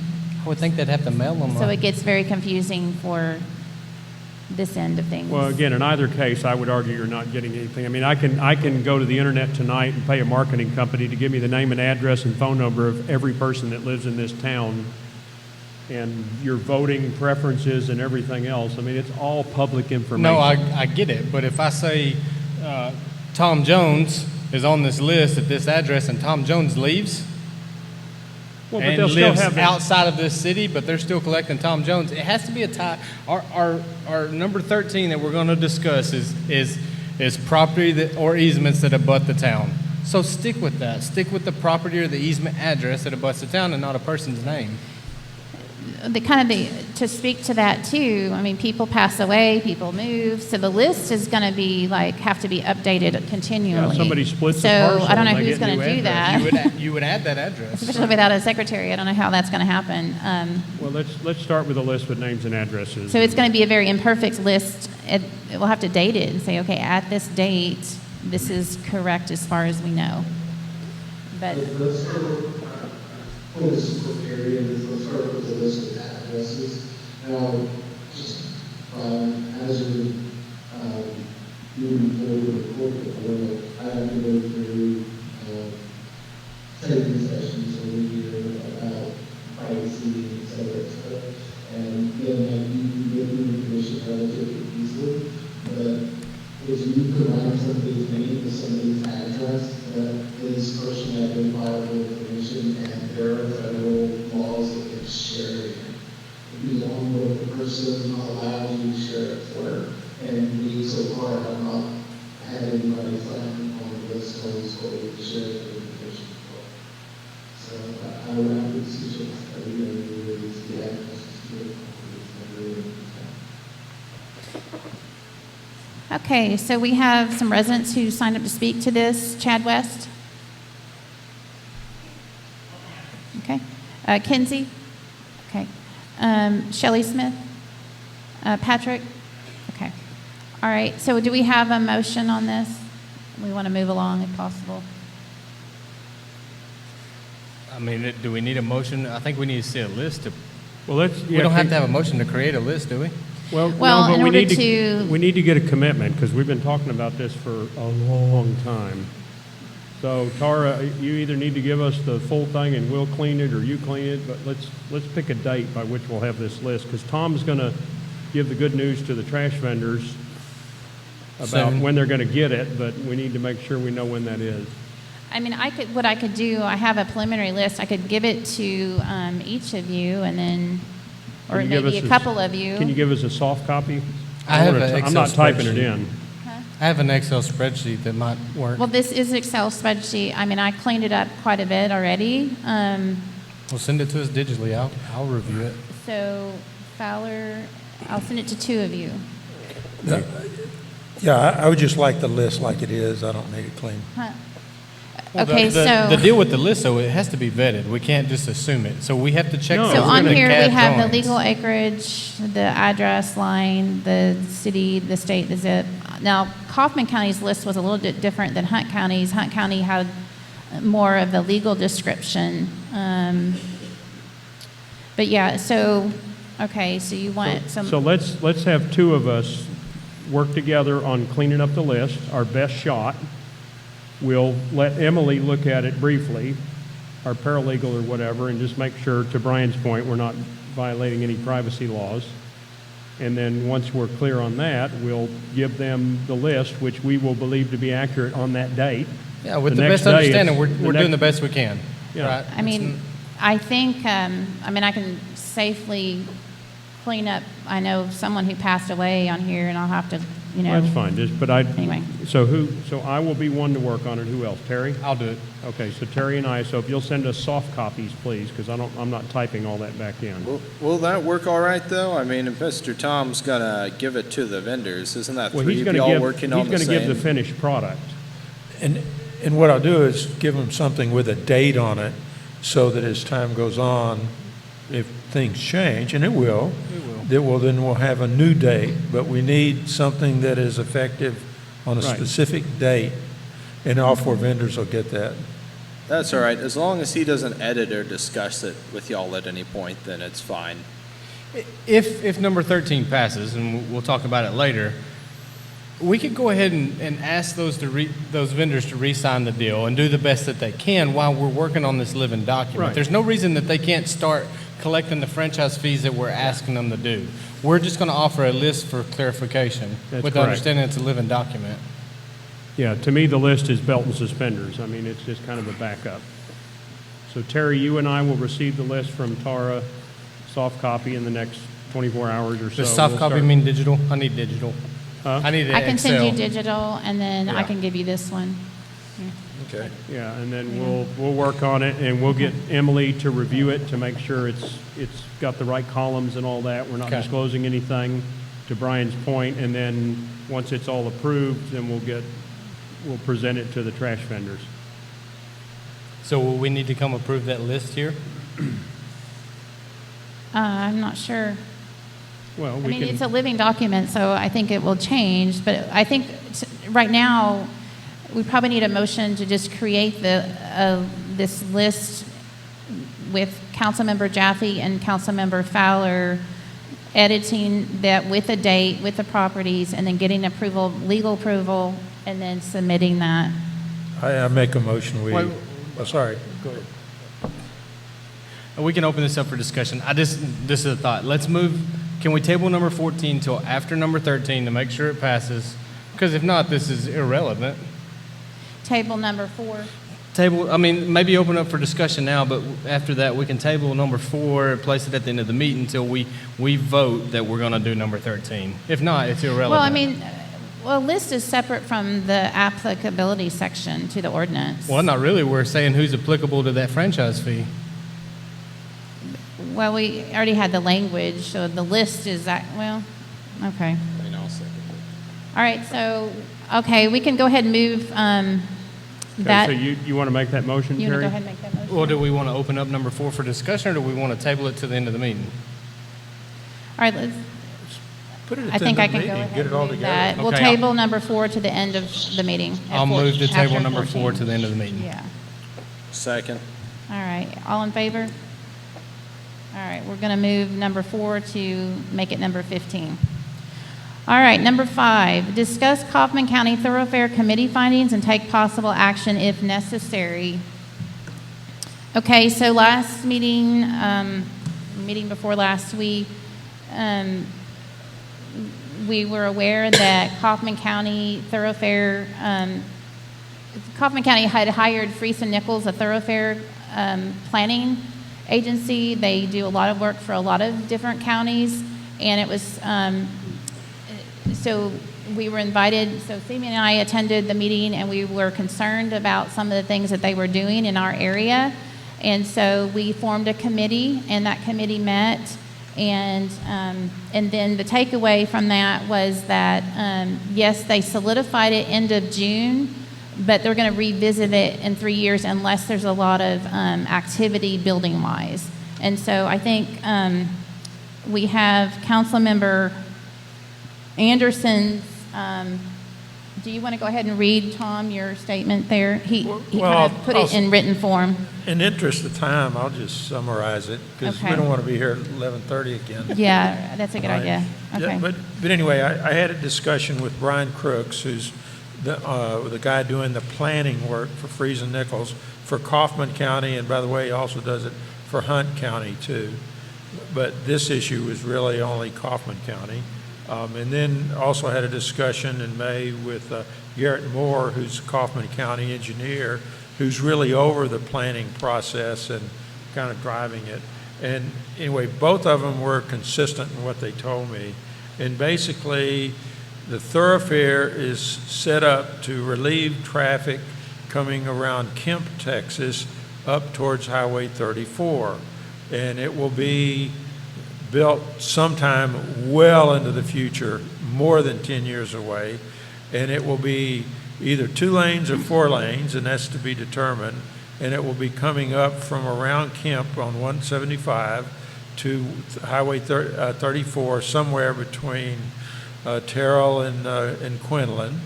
And then from there, eventually, it'll make its way over towards Rockwall. But that's not part of the plan that we were asked to look at. And so it's really a long way out. If you can look at it this way, it's a placeholder. There's no budgeting, there's no timing, there's no plan. It's a placeholder that's at least 10 years away. Both of them said once they start on the action of doing it, it takes 10 years or more to get the land, do the surveys, do the engineering studies, environmental studies, bid on contracts. All of this takes a long time. So it's nothing will happen in less than 10 years. And the reason is down around Kemp, there's several huge housing developments that are anticipated, and I guess developers are starting to do their early work on it. And so Kaufman County's saying when these big developments, which is 1,000, 2,000 acres each, when they come in around Kemp, there needs to be a way to get people up towards 34 and eventually towards Rockwall. And it really goes to this extensive population growth in Kaufman County. Anyway, the reviews happen often, and as Tara said, in 3 years there'll be another major review and another plan, and then at that point it'll be determined, it may be determined where it will go, but at Okay. this point we don't know. Yeah, so one thing that the committee looked at was, now we have a map here, one thing is the growth it's relative to Poetry, is the growth on 249 Poetry Road. They do have an arterial pinned in there, like it's dotted line, and so that is relative to our area, and so we don't know, but that is slotted in. You can look at the map and you can see that. So we're going to keep an eye on it. It's definitely something to keep an eye on, because as they kind of they have a plan, but then depending on what developments develop, then they have to like reroute and expedite and things. So we do have, the 385 homes slotted there on Poetry Road. So, and they do have a slotted line there for that, and they actually have 2 choices within our jurisdiction, and I don't like either one of them, but they kind of. But Tara, pinned in. actually both Brian Crooks and the Garrett, the engineer, said there's nothing going through Poetry in the plan at this point. There are roads that may come from Poetry and lead into it, but that is all part of the Rockwall plan. Now, Tara, wait a minute, let me finish what they said. Okay. Is that it's going to go from Highway 34 up towards Rockwall.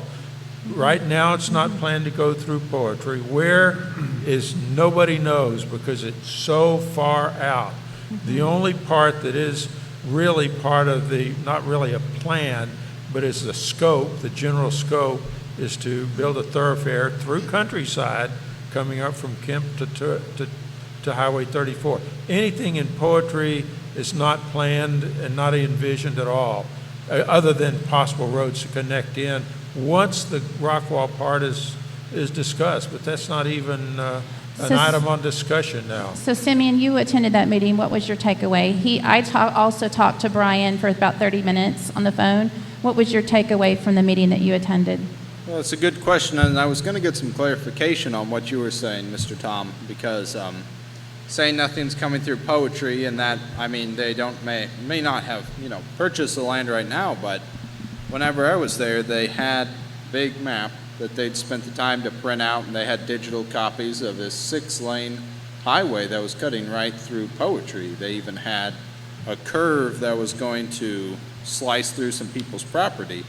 And that's what we were discussing at the time, me and Garrett and the other fellow.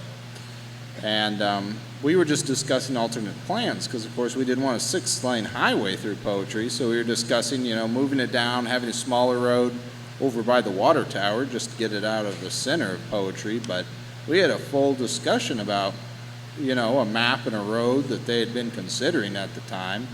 I mean, I just want to know what's the difference. Well, the difference is that the road will be determined by the funding authorities, which are state and federal. At that point, Poetry and everybody else will get a chance to comment. But having been through this process on George Bush plans back in the 80s and early 90s, every town gets, and I was in Sunnyvale at the time, gets a chance to comment. It doesn't mean they'll get what they want. They'll get to comment.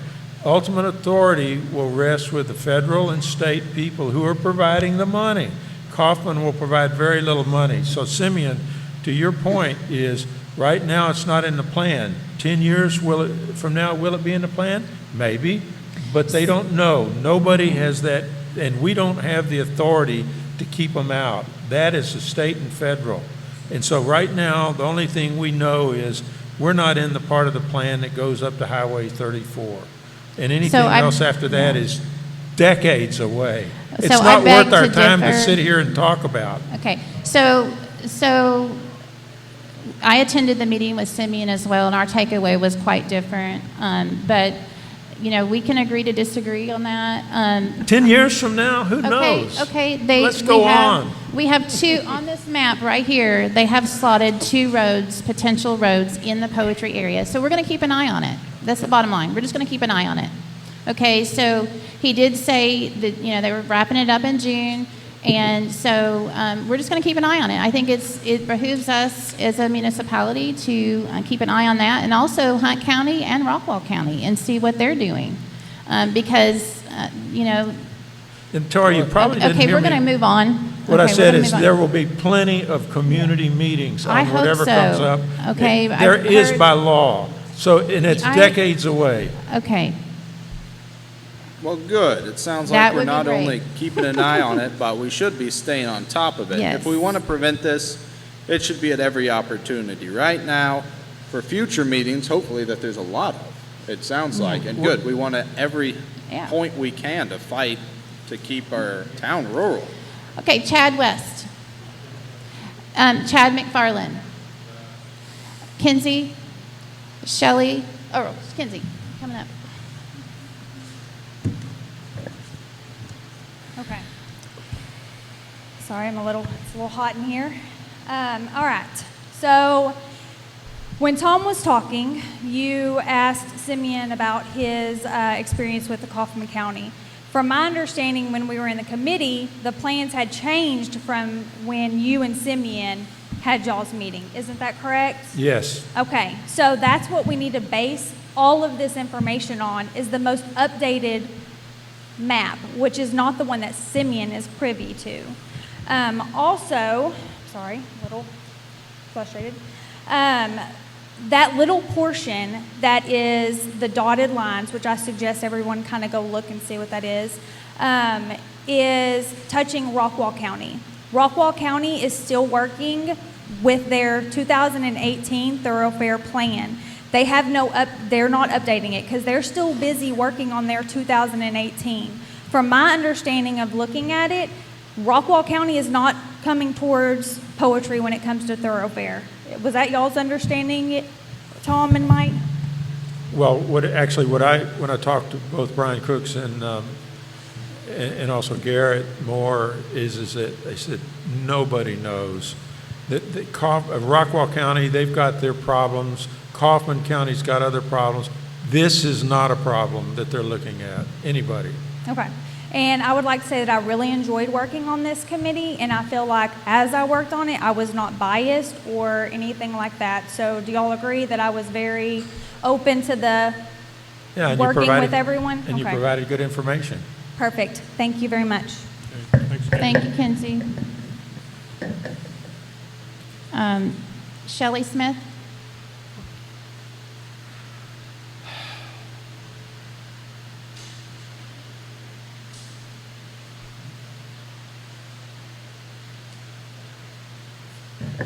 Shelley Smith, 18730 FM 1565.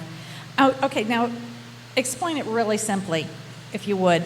Do any of the counties around us currently have any plans to come through Poetry?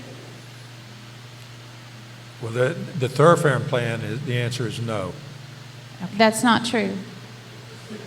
Tara, have let's a move map. it. Decades away, no one Okay, knows. so I the said plan currently. that I have a map right here that has potential roads in, it is, I mean, I guess if you're saying, what is your definition of thoroughfare? Is that a 6-lane highway or is that a feeder road? I believe earlier I said it's either going to be 2-lane or 4-lane. They don't Okay, know. so they 'cause have, it's so I can far show you out. this map that we have that shows a 2 to 4-lane highway potentially coming through our area. And you know that information is more relevant than Tom's? Well, Tom No. didn't attend the meeting that Simi and I did, and then we had this map that we downloaded from the information. But your information, I mean, you just said your information is older than Tom's. Tom has fresh information. This is fresh information. No, this is fresh information. This is the map that was copied from the Freese and Nichols. It is, I spent 30 minutes talking with them as well. And so we have this map. This is the one that Councilmember Jaffe printed off. And it is the most current. And the most current has 2 possibilities of roads coming through the Poetry area, to answer your question. But it's just a possibility. It doesn't mean that it is happening. It's just a possibility. Now, it should be pretty simple because these are public maps, right? It's on the county right now. Because the one that I was looking at one point, they posted somewhere on the county. It was public information, isn't that right? I'll say it one more time. The Kaufman County's plans are to go up to 34. There are no plans past that because it involves other counties. Period. Now let's move on so we're not here till midnight. All right. Patrick Smith, did you want to speak? Okay. Okay. All right. So number 6. Discuss and consider a town response to disbursement of disinformation relating to the town. Tara, I guess this one is another one that kind of made me shake my head. I guess this is yours, is that correct? No, that is Okay, not so mine. That's so how did Attorney this get on Andy. our agenda? This was a request from Councilmember Vinson. He said it was a private resident, asked for this to be on the agenda.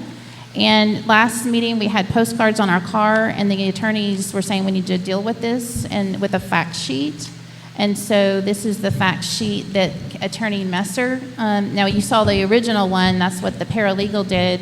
A town and municipality can print out fact sheets to address things for the town.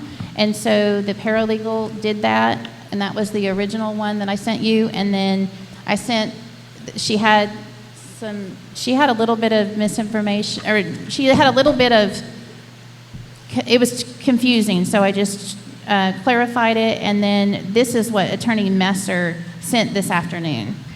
I've gotten 3 copies, so I don't know which one we're talking about. So this is the one that Attorney Messer sent this afternoon. Okay, so there's one that came with the agenda, there's one that came in a follow-up revised email from the paralegal, and there's one that comes from Messer.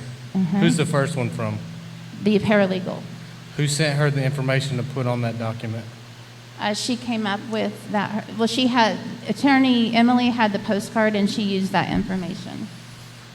So she took that information, did her own investigation, and come up with a position statement for the city? For the city. Mhm. I didn't want a position statement. I don't think we need to get in the trenches with these people.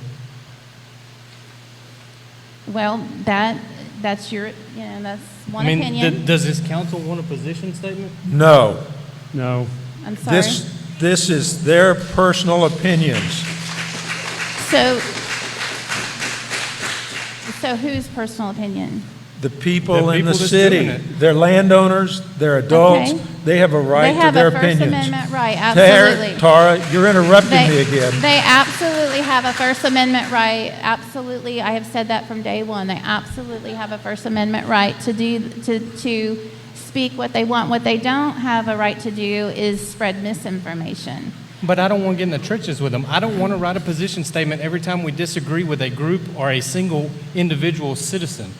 I don't So want to write position. That's a basically, position statement. This is actually just stating basically the benefits I'm of not agreeing to incorporation. that distribution.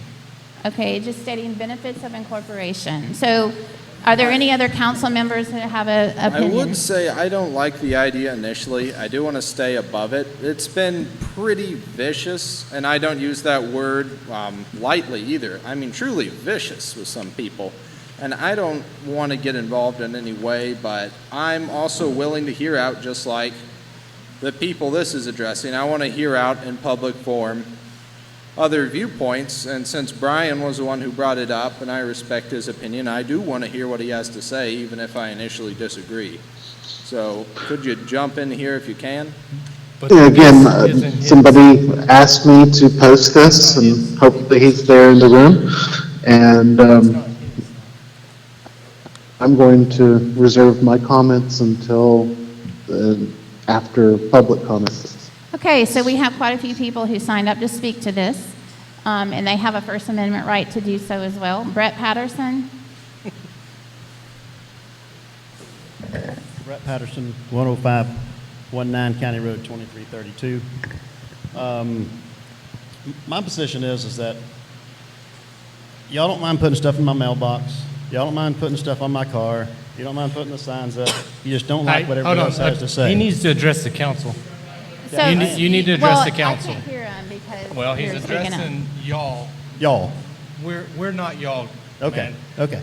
I signed the. I got you. You Okay. can stop right there. Okay. Okay. So, y'all don't mind throwing it in my face, dropping it in my mailbox, mailing it to me, the sign's up, but y'all sure don't like it when somebody else has something to say that looks legit. Plain and simple. I can't turn around. They won't let me. Who am I talking Yeah, about? I'm talking about whoever sends who's against all this. Who sends those little yellow postcards that I get all the time in my So mailbox? I'm not judging anything you're saying, but for clarification, so you're upset that the disincorporate people Yeah, are bombarding you Oh with yeah, bombard me information. completely. Yeah, it's on my cars all the time. It's going to be out there probably. Okay. But they don't. Is it those people that don't like this? Is it y'all? Y'all don't like this? Y'all don't like Are somebody? you asking me a personal question? I can answer Sure. it. Yeah, absolutely, Terry. I signed the petition to incorporate. I voted to incorporate, and I'm serving the city to stay incorporated. I do not want to get in the trenches with them. I don't want to get in the trenches with you if you disagree what we do or any other group. I think government has to be above reproach, and I don't want to start writing position statements or position statements that's tit for tat. I don't think that's how government works. Maybe I'm wrong on that. I'm going to take the high road. Let them say whatever they want to. They can call me slanderous names. I don't care, but that's not my position on this. Okay, and I understand, and I appreciate that. So, you know, you may have a good point there. I'm gonna back step just a little bit. But y'all wouldn't mind if people put these in everybody's cars? You personally, I don't think this council needs to do that. No, what I'm saying is, it's okay to drop this on people's cars, to drop it in their mailbox. You know what I mean? So I don't know. There's two sides to this. Sure. And the deal is, I'm not angry against the other side. No, I'm not. No, everybody has their opinion, and I'm good with that. I really am good with both sides. I don't dislike anybody or anything else for their side. I just don't like it rammed down my throat. Mm-hmm. The signs, I get them. You know, it's just your opinion. But don't keep dropping stuff in my mailbox and dropping stuff on my car, and you're not going to change my mind, just like I'm not going to change y'all's. Right. It's okay to disagree, Exactly. and I'm fine with disagreeing. I know my way's not always right, and nobody's in here is always right. There's more than two sides to this story, we all know. You know, there is. There's more than two sides. I just hate the hate. Yeah. I wish there could be some kind of agreement, some kind of neutral situation where everybody can sit down without people applauding when somebody gets on somebody else, and, you know, it's disgusting. I don't want to respond with hate, though. You hate the hate, and so do I. Yeah, I think this could be it's taken as disgusting. responding with hate. Yeah, it's really disgusting. I agree. So, thanks. Thank you, Brett. Thank you, Okay, Brett. Chad West.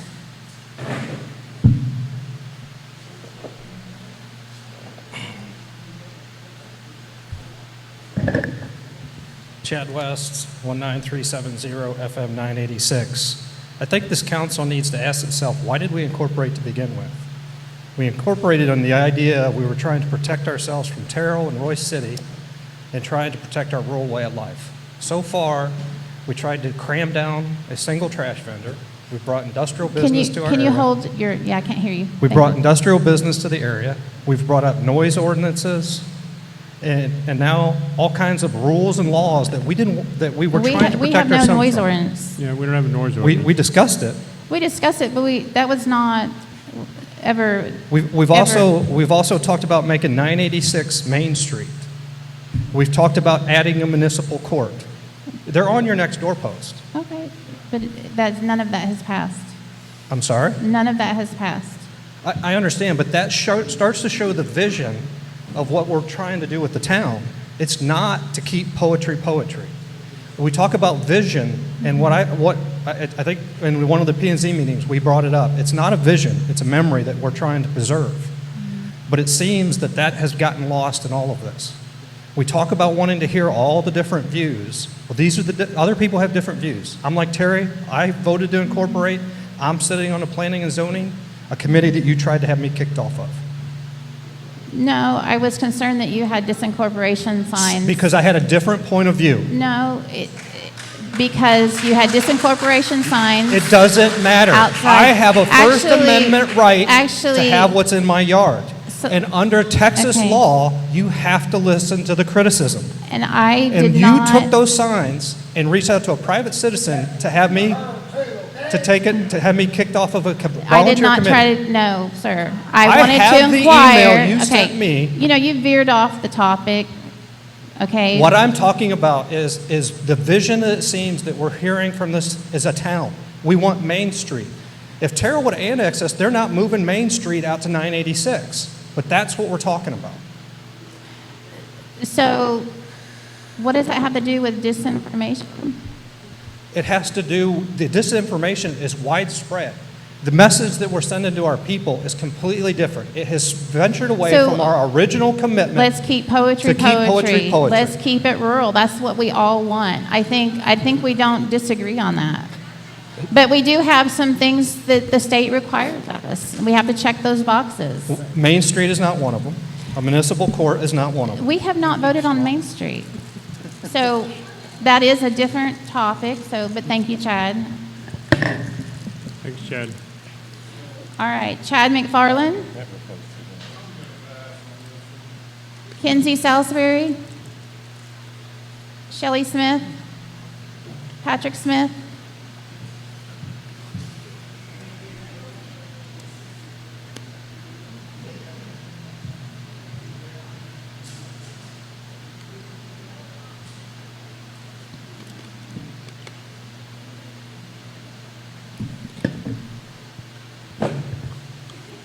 Patrick Smith, 187 30 1565. Now, the fact sheet that was attached to the agenda packet, is this supposed to be the final one? Do we know? I can't hear you. The fact sheet that was attached to the agenda packet on that Okay, table. that was just a draft that a paralegal put up. So that was for discussion for tonight. So that's Okay. just a draft.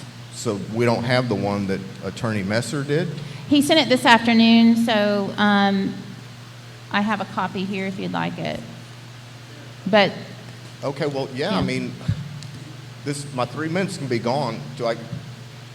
That'll take up all my time. Let's just go by, this is from the paralegal. Okay. Now, what does Attorney Messer charge per hour for his work? I can't give out that information. It's Based on confidential. what? I can't give out that information. It's attorney-client privilege. The amount I that the can't- I'm attorney sorry. charges the I've town been is instructed. privileged. I'm sorry. I cannot get out that information. Now, this fact sheet says what was poetry like before incorporation? And it says no political dissension and division. And then this Silver Slipper law firm, it says, what is poetry like after incorporation? Then they say political dissension and division existed within the land area of what is now Poetry prior to incorporation. So my question is, this town that wants to take on a ministry of truth, which one of those statements is true? We don't have a ministry of truth. Well, okay, I'm sorry. That's kind of, The ministry of fighting disinformation. no, how about just a fact sheet stating the benefits of incorporation? That's pretty basic. Okay, so which one's the In truth? fact, someone asked for that. Okay. We had a citizen ask for that. Can you give us the benefits of incorporation? Okay. Now, this prestigious law firm, when it puts out this fact sheet, FACT, says that there was no franchise fees before incorporation. What does it say about franchise fees after incorporation? The town doesn't need a lot of money, but we do need some. No, I ma'am. can't continue to fund the town completely, after 9 months. No, ma'am, that's not my question. The Okay. fact sheet that you commissioned, it doesn't even mention that one of the benefits of incorporation Okay, is we it's a now have sale okay. taxes and franchise fees. It's a draft. Well, who made the choice to give the citizens a draft? Okay, so actually, we probably shouldn't have, but Okay. we're trying to be transparent as possible. At And the- that was for the discussion. That's for So discussion. Patrick, let me jump in over here. Okay, can I say something before she Go says ahead. 3 minutes? And Yep, then go please ahead. follow up. At the last town council meeting, from the same council member who introduced this item on the agenda, gave a dose of the Dictionary of Newspeak to this group. Of what? The Dictionary of Newspeak.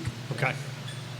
Tonight, our little town government seeks to take on the role of the ministry of truth. These methods are associated with socialism and communism. No one I know who is a resident of Poetry, Texas, wants their town government run like George Orwell's 1984. All right, thank you, Patrick. If I may, just real quick, I would like to reiterate that I put this on the agenda on behalf of a resident who now apparently has passed on the time to make comments, but I try to represent the people of the town. Sometimes I agree with what I'm asked to do, sometimes I, but if that's what the people want, then I'm going to try to represent them. So this is not a ministry of truth thing, and once again, what I was saying last time was not newspeak or doublespeak or anything Orwellian, but anyway. I'll have more comments. Can you once repeat the that? It's general hard to comments hear are you. done. Councilmember Vincent, it's hard to hear you. Can you repeat that, please, sir? Yeah, I'm just saying that I put this on the agenda. I requested this go on the agenda based on a citizen asking for it to go on the agenda. That person apparently has already passed on the opportunity to speak, which is, their prerogative. But this is not a ministry of truth. It's just trying to represent the people. Let me also say, Tara, to Tara's defense, Patrick, to your comment about why don't you have this one. When I walked in, the one from the lawyer that we just received this afternoon was sitting in a stack over there, and I commented to Tara that because we had not discussed this as a council, and because it has our logo and all on it, it looks very official. And so if somebody just picked up a copy of this and walked out, they would think this was the official position paper for the town of Poetry, but we haven't discussed it. So I suggested to Tara, and I appreciated her taking the step, that we pull them off the table for people to grab until we had this conversation. Absolutely. Because once this leaves this building, there's no discussion of, well, that's not the official. I mean, it looks real. It looks like, so that's the reason you're welcome to look at it. Anybody is. It's not top secret. I just don't want it getting out there as though it's been approved by this council, because we're just now talking about it. We are just now talking about it. You're absolutely right. And this is just basically a fact. It's supposed to be a fact sheet. And we're here to talk about it. That's what we're here to do. So, Okay. is that it? Good? Patrick? Okay. Okay, Thank you, Mike, or Patrick. Mike Griffin? You got in under the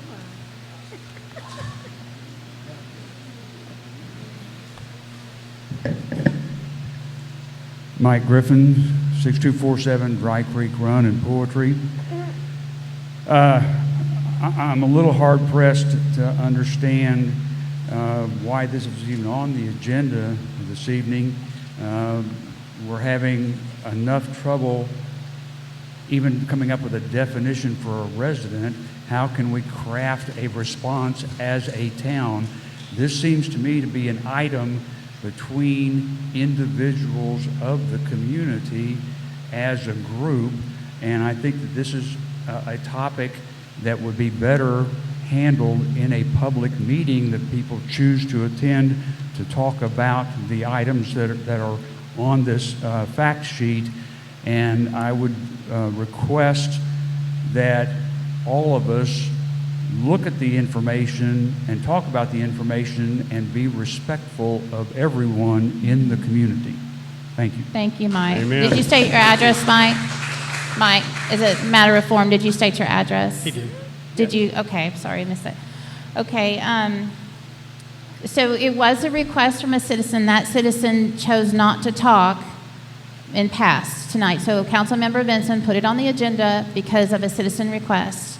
So we are trying to hear you, but then that person abstained from talking. So, all right, so Glenn Strauss. Ignacio Hiragoyen.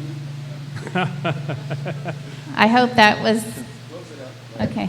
Everybody has a hard time with it. Good afternoon, everybody. Ignacio Hirigoyen, 202 Meadowdale in Rockwall, Texas. I took note to this issue of the disinformation because my daughter goes to school Can you here. hold your mic up? Sure. Yeah. My daughter goes to school here, and we love poetry, and we want to move here. And then once we learn a little bit about the town, we find that there's this fight with it about incorporation and disincorporate. So I asked a few residents, what's this all about? And it seems to me, and I talked to pro-incorporators, pro-disincorporators, everybody wants the same thing. I mean, everybody wants to keep poetry rural, country. That's right. So when I go to some web pages and I see, for the pro-disincorporate, and I read some of the comments, I mean, some of the facts are just not true. And to put a topic of discussion, the Thorogate, the Kaufman-Thorogate Committee, right? If you say it's not going to be a problem until decades from now, 10 years from now, what's the best way that as a community that we can address that? Are we going to be united, or are we going to be ad hoc? It's like if we disincorporate it, you leave every landowner to do with the property whatever they want. And today you may want to remain a community, but tomorrow a developer can come and offer you a lot of money, and you say, hey, you know what? I don't have kids anymore. This is my retirement. I'm out of here. See you, everybody. So I just think there has to be a way. And to me, I mean, I'm pro-incorporate just because I think there's a lot of more strength in a unity. When somebody comes at you, you can, I mean, there's another barrier. It's just not just the landowners to do whatever they want. Anyway, just wanted to put my 2 cents. Thank you. Thank you. Thank you, sir. Thanks, Ignacio.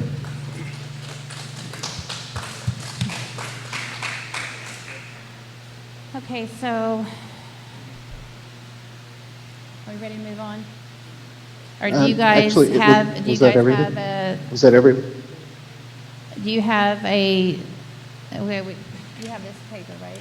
I have that paper. Okay. So, is there any? Yeah, I have another couple of comments. That was the end of the public Okay. comments. Go ahead, Brian. All right, let me address one item of disinformation, I guess we can call it, since that's the topic at hand.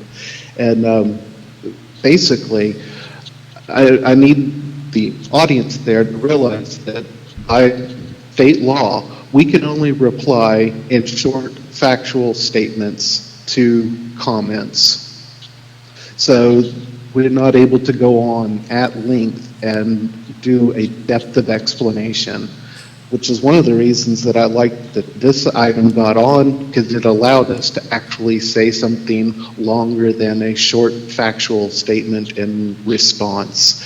And the commentary that I've had, it's not newspeak, and apologies for disagreeing publicly, but there's a lot of work that goes on behind the scenes that the public isn't privy to, and all of the council members do a whole lot of work behind the scenes that is not publicly available. Some of that work is doing research to make sure that this doesn't go down a path that we don't want it to go down. And so that would be an effort in the negative. We're trying to make sure we're doing stuff that doesn't take us down a bad path. So if that's not something that you've considered in the past, because the statement last week or last month was around what have we done to keep poetry, and a lot of it is keeping poetry by not allowing other things to happen, or not pushing for something to happen, or trying to find a way to not let it happen. So that's one thing. It's not newspeak. It's just there's only so much that can be said in direct response to a question or to a public comment. Now, all of that out of the way, this topic made me think back to an earlier comment that I had, earlier thought that I had, and I just want to restate that I think that we've learned the worst lessons possible from our national politics. And I just want us to all see one another as neighbors with whom we may disagree, rather than as adversaries with whom we have to go to battle. There's a whole different mindset there. So I really truly believe that we have more in common than we have separating us. And if we can keep those things in mind, and we can do that much, then I think a lot of this disinformation stuff will fade away on its own. That's all. That's the remainder of my comments. Thank you. Thank you, Brian. It's a good, yeah. I think that is true. We have a lot more in common than we don't. So because we got this so late and there's 3 different versions, I would like to suggest that we table this to another time to really digest this, because we just got, like I said, we just got this afternoon. I get that, but you're asking me to get in the trenches with you and fight disincorporation. Here's what I would suggest. I think, look, I'm pro-incorporation. You know, I was in Terrell. I got kicked out because they're so harsh with their zoning. I mean, they're not country. They're not country. We're country. They're not. And I want to make sure it stays that way. And we got, you know, the highway. But mostly it's Terrell that I want to keep out. It doesn't even get to my house. I'd be in the ETJ, which I don't like either. But I don't want to see my neighbors have to deal with that either. But even so, although some of this, I'd say, from what I've seen, pretty much most of this is true, it's not the job of the government to do it. But I do think there is a place for making sure that people get a voice. The disincorporation people have found a way to get to people without a government body. I think the people in favor of incorporation can as well. I think this should be a privately funded thing so that just like the people for disincorporation, the people for incorporation can get a voice out there.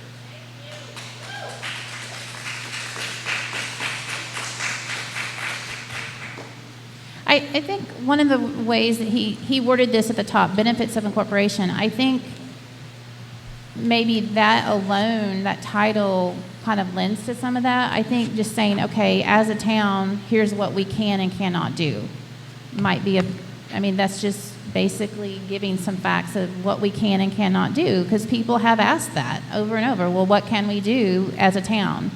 And so they want to see that. But you know, I can understand your point of view. I can. I'm looking at number 6, and it's a little bit of a mental stretch to go from what is on the paper to a position statement that argues against disincorporation. So I know I don't get a vote tonight, but if I was there, I wouldn't suggest tabling this thing. I would suggest just nuking it and be done with it. I don't think that the town council is the proper place to be politicking, and that to me is what this position paper is. You know, I would jump in on what Simeon said. My career was spent building successful customer service operations and support groups for large corporations around the world.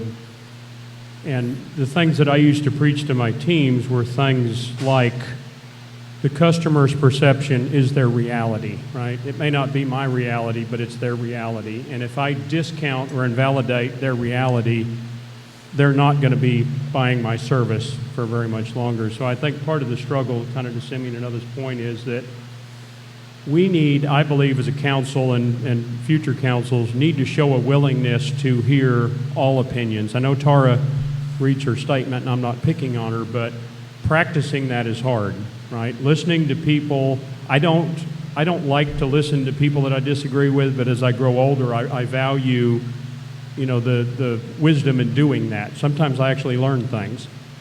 And so I think part of what's going on in our town, and to me what's undermining all of this bickering, is people just don't feel like they've been listened to or like they were represented, and I think that's what it's all about. I think it's so. I would not.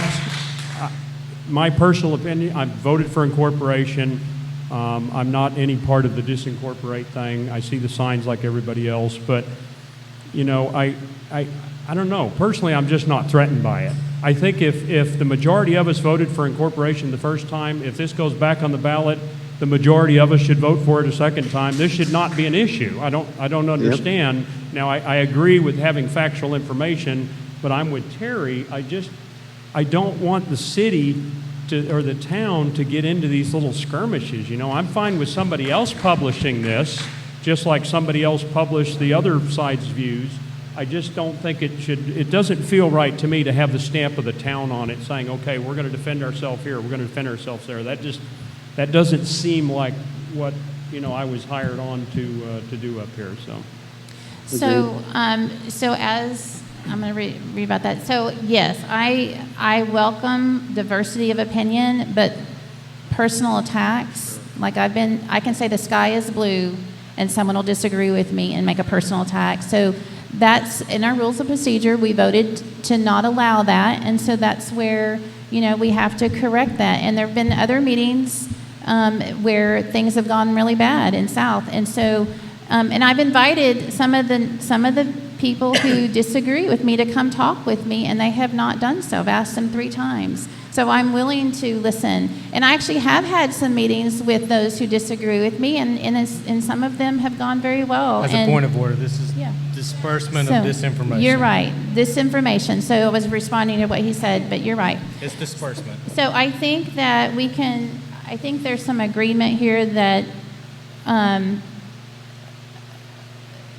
that as a government, we don't want it worded, I definitely don't want it worded that way.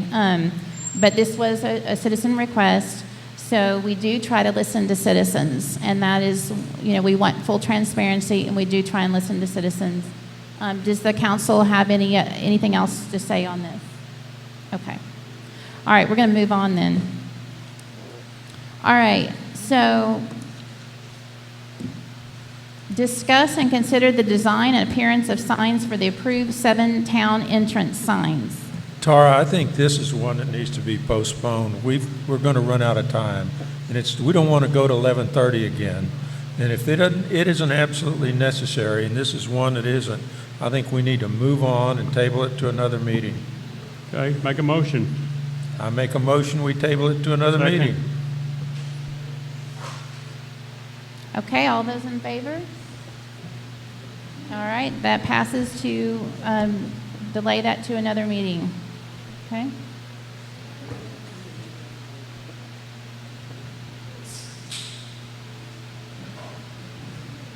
All right, so all of you that signed up for that, just know that's going to be on another meeting. All right, so number 8, discuss and consider the design and appearance of signs for the approved no-through trucks over 33,000 pounds, signs including types of poles and brackets needed. So I have citizens really wanting this, and I had numerous citizens really wanting this. They know we passed it. They're like, what's the holdup? And I'm like, well, because it's complicated. I wanted council, I was going to buy them, and then I asked my 2 signatories, like, what do you think? Councilmember Anderson said, let's take it to the meeting, so here we are.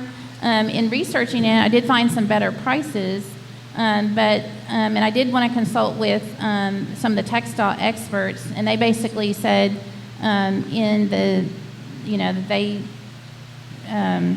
this one, it's of course just the CR roads, but he basically said didn't have an opinion either way. He did say regulatory signs are generally black and white, but we're a town, we can do whatever we want. So on this, I kind of wanted to find out if you guys felt like we needed a heavy-duty bracket to go that expense of that, or if we could just go with the lighter pole and bracket. This is another one that I think needs to be tabled and moved to Okay, another we have meeting, citizens- because in the interest of time, Tar, quit interrupting. Because otherwise, we're going to be here till midnight, not 11:30. Okay,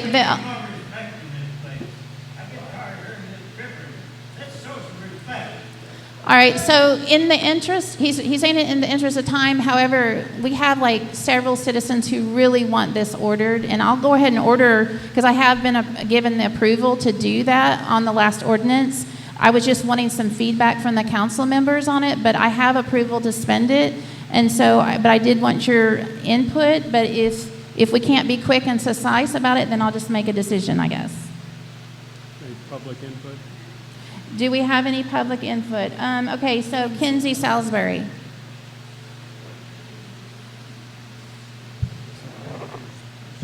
Um, 20579 North Highway 34. This actually isn't from me. One of our citizens, Laurie, had this question. She couldn't make it tonight, so she asked me to ask.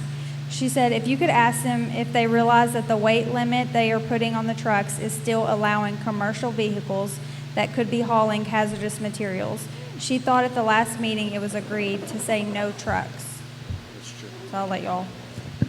So to answer that question, the ordinance reads no through trucks over 33,000 pounds GVWR, because we're not trying to limit hay trucks or, farm trucks, but, we are trying to, and we don't have a weight. And so in the ordinance, the GVWR is something that's standard on the trucks. So, yes, it's not perfect, but it does limit the 60,000 and the 80,000 pound trucks. Okay, can council have any other suggestions on this? Do you have a motion to your preference so we can move on? I'm, To me, it appears you sent out two. There's a green one that says no through trucks, green and white, and there's a black and white one. mhm. Do you have a preference?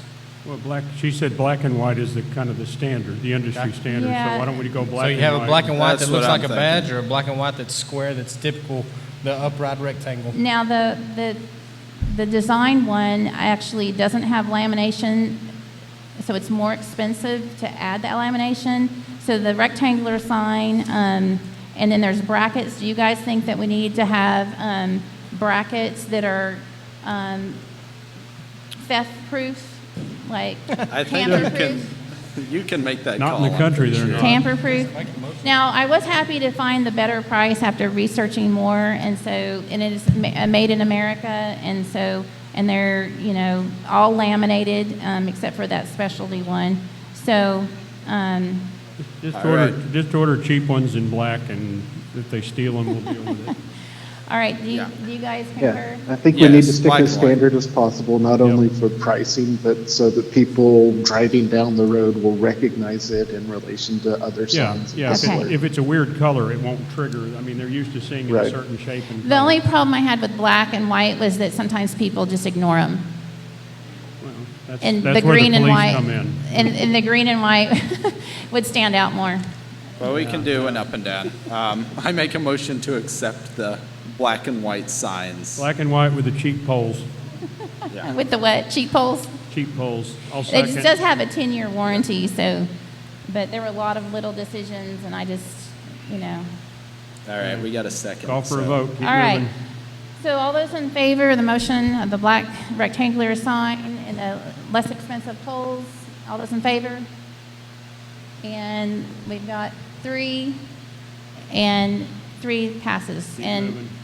I guess Vincent, Councilmember Vincent, because he's not on FaceTime, he can't, his vote doesn't count. And then we have 1 negative, or were you for, or?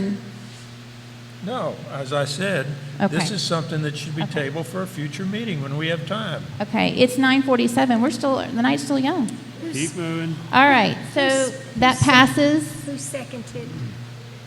I seconded. Okay. Okay, thank you, Abby. All right. Okay, number 9. Discuss and consider expectations from Campground Community Cemetery, Inc. regarding the usage of the annexes of the town hall.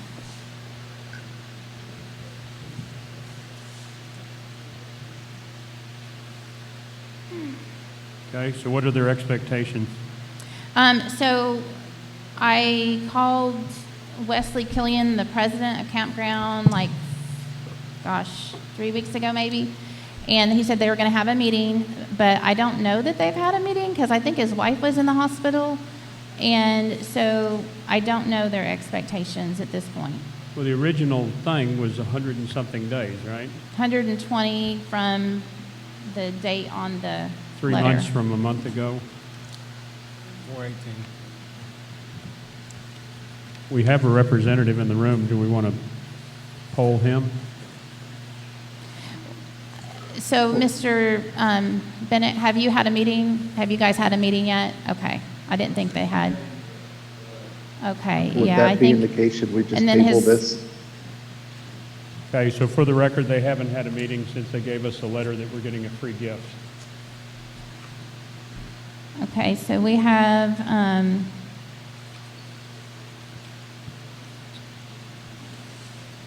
any other comments?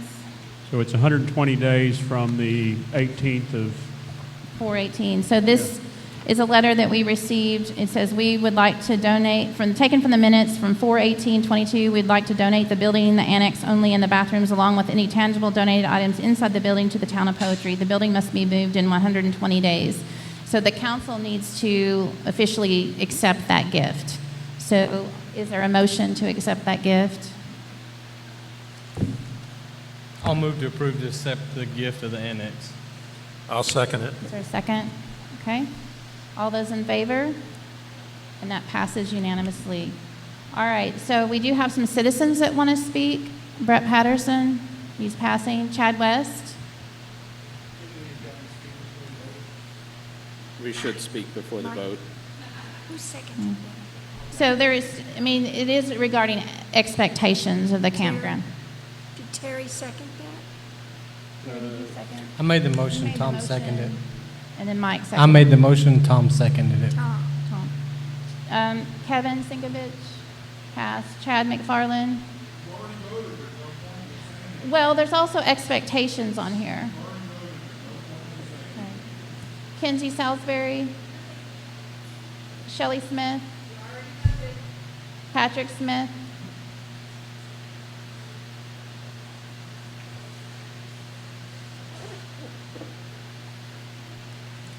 can we make a motion to undo the vote? Maybe we should. I'm sorry, I made the motion. I'm okay with that. We can do it again.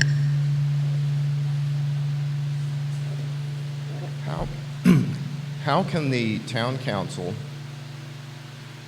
move to accept the offer of the annex building when that specific piece of business is nowhere on the written agenda? And does the council know the consequences under Texas law when a council takes an action on an item that is not, in fact, on We've the been agenda? advised by our attorneys that we could vote on this on number 9. Pardon? We have gotten from our attorney during the executive session that we could vote to accept this because it's the expectations that the campground wants us to take the building, but we haven't officially accepted the building, and we were told that we are allowed to accept that building in this agenda item. By the attorneys. By the attorneys. Okay, but that was not part of the agenda, was it? Well, I'm not going to say if it was or wasn't. I interpret it as is because it's expectations. Okay. They expect us to move it, but if this council doesn't accept that building, how can we ever move forward with it? And I apologize for making that motion and us voting before. If we can take it back, by all means, I want everybody's voice to be heard if I did that incorrectly. Well, and yeah, I know really me standing up here right now is moot. But anyway, this has been a consistent pattern that I've experienced in front of this town council that wants to be inclusive and value everybody's opinion, but actions speak louder than words. Thank you, Patrick. Lynn Strauss. Okay. All right, so Okay, you know, Terry brings up a good point. Maybe this is a teaching moment. So I have to believe that one of us could make a motion, second it, and vote to abandon that vote. I mean, we can undo anything we can do. Hear the rest of the discussion for those who are offended by the fact that we voted, because I don't disagree with that, and then re-vote. I mean, to me, it's worth the risk of doing that. I don't think any of us is I going think to it's go to worth prison. the risk. We hadn't given the campground a contract saying we will accept it. That's going to be the mayor's call, but my I'm gonna be okay suggestion with is that. we consider making a motion and voting on it to abandon the vote. Hear the rest of the people that feel excluded by the fact that we didn't, and then after hearing them, I guess it's possible we change our minds. I mean, I'm certainly open to it, but okay. I make a motion, we abandon the vote that we just made to accept the gift to allow public comment. Okay, I'll second that. Okay, okay, so we have to vote. We have a vote. Oh my. So it is 9:54. That's okay. All right. So in the interest of unity and interest of hearing folks, so all those in favor of abandoning that vote? Okay. And that passes. Okay. So now, Kenzie Salisbury, would you like to speak? Shelley, Hey, it's back on the floor, people. Everybody back on the talk. floor. If you would like to speak before the vote, and we apologize. Okay. We might change our mind. Shelley You can tell us. Smith. And Patrick, see, you were heard. You were heard, all right? And Glenn, did you want to speak? It's past your bedtime. He's going to go home. Well, thanks for coming. Thanks for coming, Glenn. How about Chad? Thanks for Where was I? coming, Heard Susie. Chad back there somewhere. The All other right. Chad. Was there others? That was it. Brad or Huh? Did I miss someone? Chad McFarland? McFarland? Oh, Chad McFarland, I'm sorry. Okay. Chad, Wow, did you want I'm to pass? disappointed. I was ready to Kevin, be did you want sold. to pass? Okay.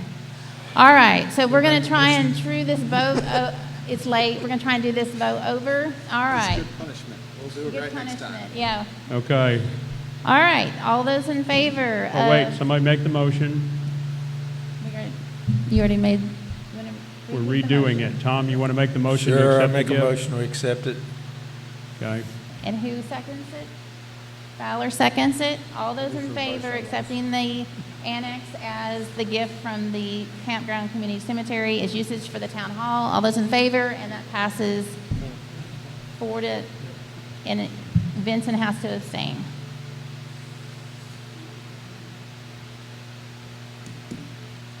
All right. Moving on. Number 10, discuss and consider the town newsletter and its disbursement. Okay, so the Poetry Water Supply has been very gracious to us as a town, and they gave us a copier, they gave us a free water meter, and then they've allowed for a year and a half, they've allowed the town newsletter to be distributed in the Poetry Water bill. And that's free of charge. We did provide them tri-folded, and they have done that, and I guess it's gone off really well. They haven't had too much problem. They haven't had any complaints that I'm aware of. So on the first of every month, it's been there, provided to them. I did receive a letter from Philip Keys and the manager of the Poetry Water Supply that they wanted to discontinue because they had someone request to put disincorporation flyers in the poetry water bill, and they felt it was contentious, and so because of that, they wanted to drop it completely. And so, it's been a great public service to the town, and the public service is non-partisan. So it's kind of sad that that's been the result of that. They have a board, and the board met, and I don't know if that'll be revisited or not, but I don't know what will happen with that. But it was, I was told, I don't think I want to get that. I don't want to disparage them in any way, so I'll just leave it at that. All right, so. Citizen comments? Number 10, Chad West. Yeah, are we going to discuss this? This is the town letter and its disbursements. The official town newsletter and its disbursement. Did you guys want to discuss that? Well, yeah, I'll give my opinion quickly, but we're not going to vote. Somebody stop me if we start to vote. My opinion is that we should, I don't have an issue with the letter so long as it's factual and, flatters the town in a good way, but I would be in favor of making it a website feature with a small number of printed copies left at the couple of businesses we have in town, up at the mail stop and at the feed store for the handful of people. And maybe we encourage people to take them to your shut-in neighbors if somebody, because I know you've made the point, Tara, that there's some people that's their only means of communication. But I do. I have people that tell me that they enjoy reading it. They feel connected with the town when they read it, and maybe they don't have okay, online so that presence. would be my recommendation. I hadn't thought about that, and I think I even like that more than what I was thinking. It's really good. Because most people have a digital copy. There's a lot of people that need physical copies, and we need to provide a way for them to get it, because not everybody has internet access out here. The other thing we could do, like I said, I think I like that better, is we could do every door direct mailers. They're about half the price of stamps, so it's a lot cheaper. It probably cost $500 or so. There's 2 routes going through poetry that would have to be hit. You'd have to put every door direct mailers instead of letters. And they're, yay big or so. There's some people send them out for the campaign, so we might have to push the information a little closer. You get front and back, but that's an option too. But that's not budgeted. No, it's not budgeted. And we're already behind on our legal fees. It would end up being about $6,000 a year, which is a lot. For a little budding town, which is why I like your idea better. But thought I'd throw that out there since I did some research in that. Okay, so there are about 20 people that have requested. I have someone who has property here, but they live in, I think, Connecticut most of the time, and they want a newsletter, so we're sending that to them. So, but it's about 20 people or so. But if there's other people who maybe are low tech, they could possibly email in and request that. Just put their address, and we can put a stamp on it. Yeah, and make the mailer an exception rather than the rule. Yeah. Well, I learned at that meeting that we send out one to every Poetry Water member. So it does go to people who are not, like it goes to Mike Sims, the Terrell city manager. What, are we spending city money on people that's outside our city? Well, we get bulk rate for the newsletter. Connecticut. So actually, when I printed the 150 this month instead of the 1,060, it wasn't half. It was still 80. It was not. So it's normally 182 for 1,060 copies, and it was 70 something maybe. So it's not you get a bulk discount. So it's not exactly that great a savings. Okay, I just did the math. If we quit printing the newsletter, we can buy one more hour of a cheap lawyer. It's going to be important. Yeah, I'm thinking we're working towards our legal bill here. Website's cheap. Josh can throw it up there, and even in Connecticut, they got internet. So Tara, did you say that for our low-tech people, they can email their address to us? Yeah. I think we might need a different plan for our low-tech people.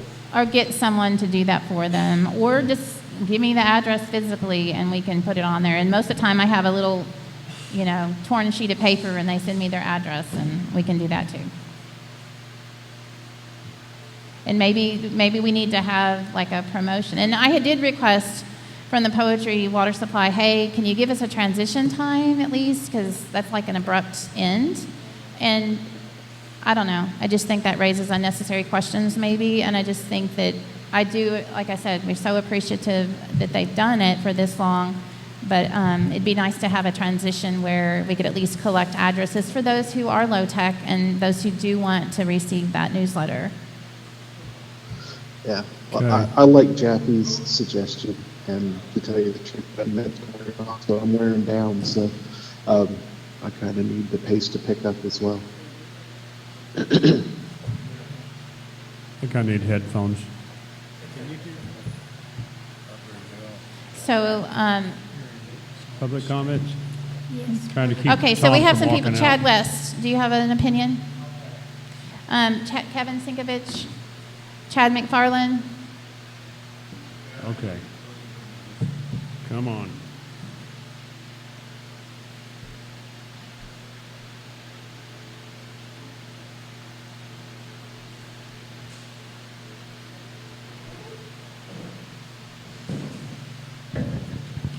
Chad McFarland, 19850 FM 986. I've heard it stated that the Poetry Post is, the intent of it is to keep the town informed.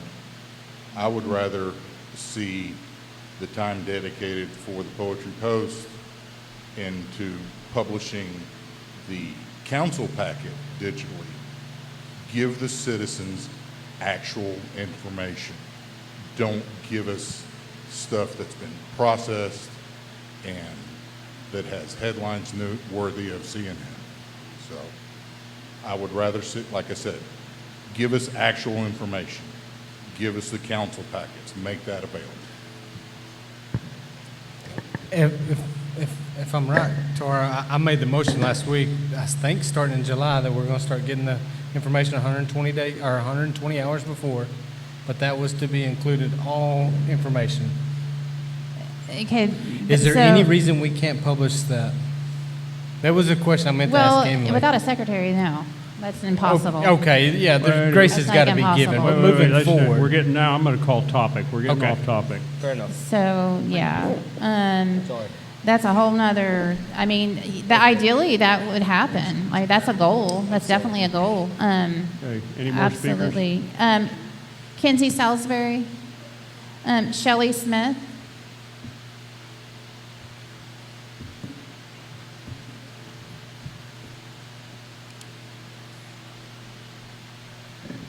Shelley Smith, 18730 FM 1565. At St. John, we have a text message list that you can sign up for.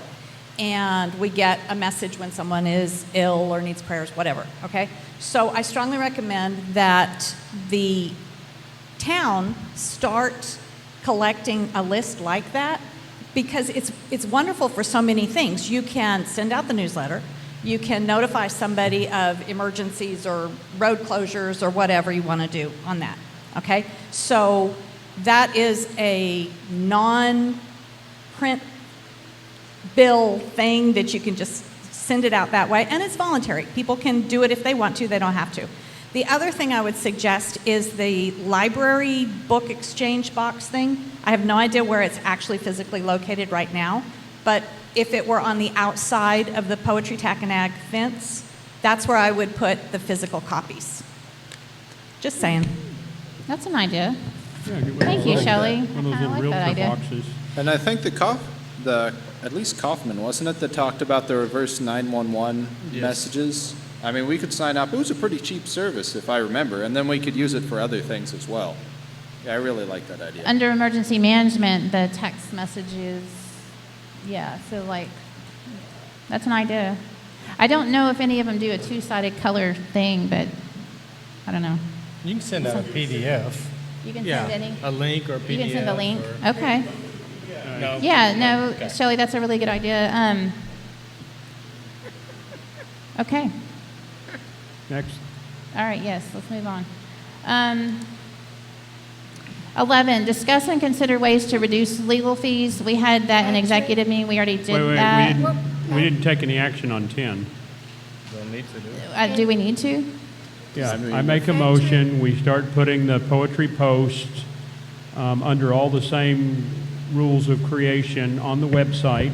I believe we have one more speaker, Patrick Smith. Oh, I thought he passed. Did he pass? And Glenn left. Okay. Okay, sorry about that. I thought, okay. Anyway, that we publish it on the Poetry official website for consumption by anyone, and then we print a limited number of copies that we make available at whatever locations, and we can make other arrangements for individuals as necessary. I second That's it. kind of already happening, like, yeah. Okay, got a second vote? Yeah, I second it. Okay, so we have a motion on the table for disbursement. It is already on the website, but we can plant a limited number of copies available at local businesses and disperse to those who request it. And that's been seconded by Fowler, I believe. All those and Tom, excuse me. All those in favor? And that passes 4-0. Okay. All right, 11, discuss and consider ways to reduce legal fees. We did talk about that in executive session. Any public comment? I don't know, let's see. Chad West?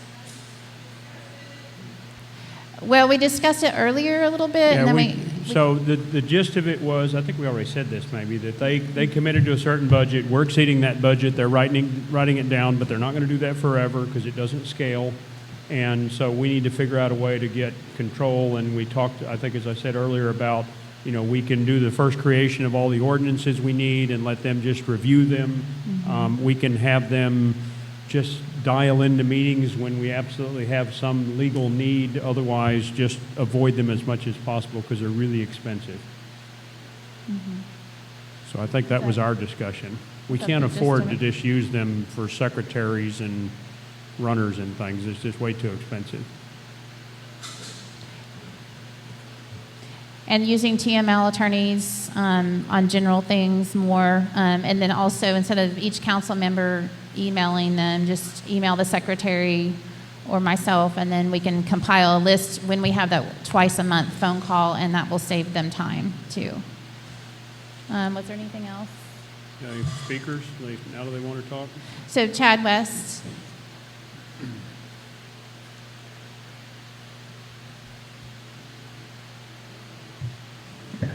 I would envision that the law firm has some type of automated way that they're tracking billable hours. And could the request be put forth that there's either a weekly or mid-month, so you guys have some type of understanding of what have you spent and what have you spent and on what at some time frame other than a month?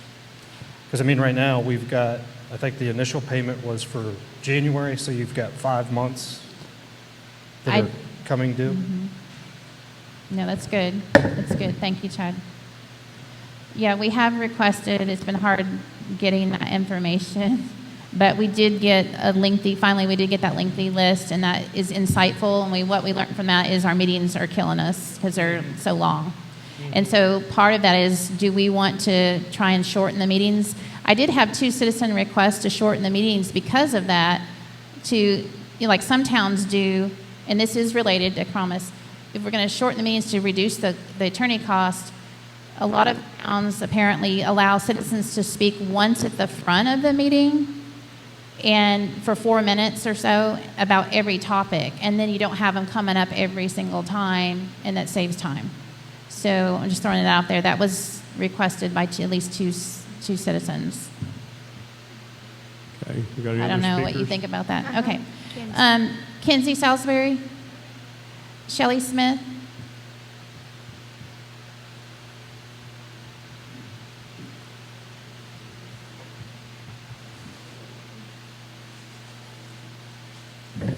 Okay, for a minute there, y'all liked me.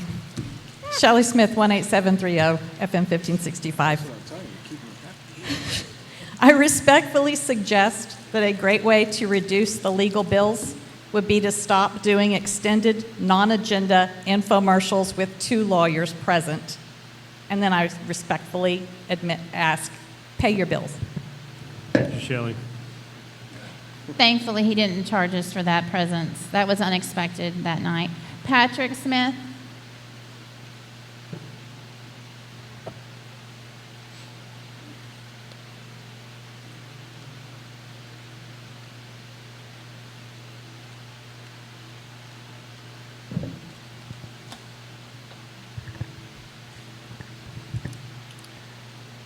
There's a lot of ways for the town to reduce its legal fees, and I'm not going to be able to cover it in 3 minutes. But if anybody wants to talk with me about it later, I have a lot of experience both submitting, reviewing, and approving attorney's fees bills, and there are methods. Patrick, can you move the mic up? I'm sorry. Can you hear me now? Yes. All right, thank you. There are methods that the town can utilize to keep their attorney's fees in check. One of the ones that I've come across many times is where a corporation or a town, any entity, will have a guideline for whoever their attorneys are that will indicate that for any work of any substance that they will obtain prior approval from the client.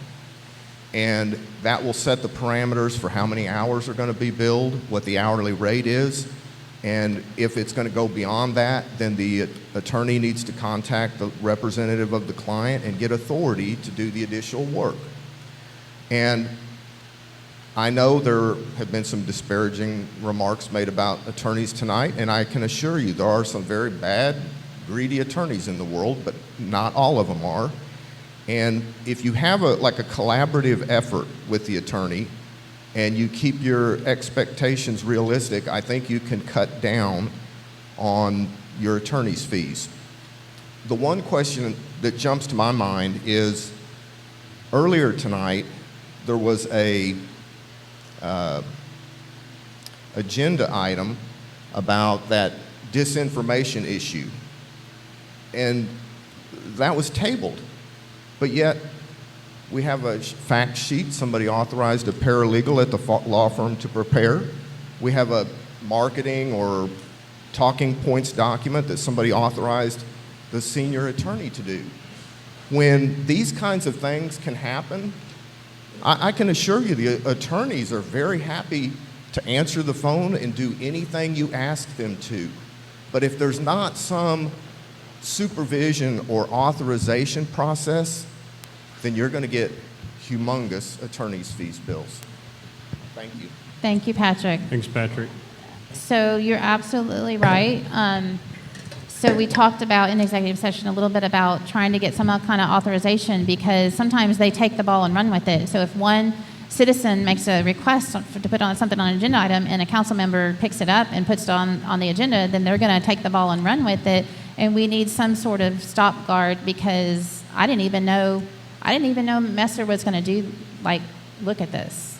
I didn't. So, and so we need some sort of stop guard, you're right. And we did talk about that. And I think one of the ways that we can do that is have the request through the secretary or myself, and then that way we'll know, because otherwise, they could be 5 different people bombarding the attorneys, and they're just ringing up the ticker, and it's, so. The other thing I would throw in, Tara, would be, I think we've had a little bit of difficulty as a body over the last year with sort of determining what was urgent and what wasn't, and what was a crisis and what wasn't a crisis. And so, in my mind, if we could just sort of slow the train down a little bit, we were not a town for a long time, and there's certainly minimal things we have to do to meet state and federal law for safety and all. Mm-hmm. But a lot of these other things, kind of to Tom's point with wanting to table some things, it's like, if it doesn't get done tonight, it'll get done 30 days from now, and that's just okay. So we don't need to rush the attorneys and just give them, the credit card and say, just draw something up. We can say, hey, let me float that topic on the next agenda, and if it gets any traction, I'll have you put something together.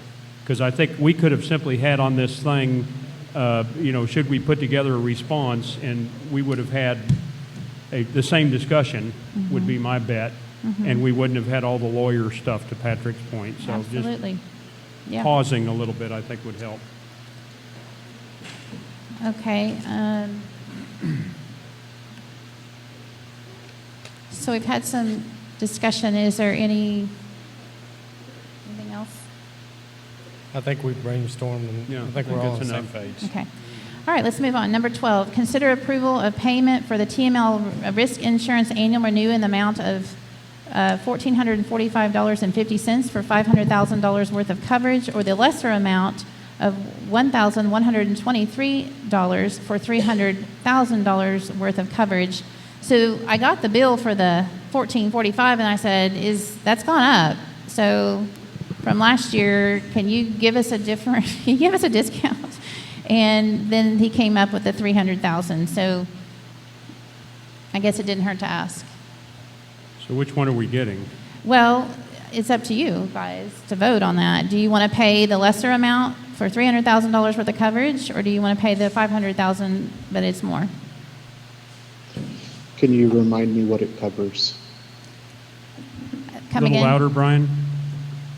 Can you remind me what it covers?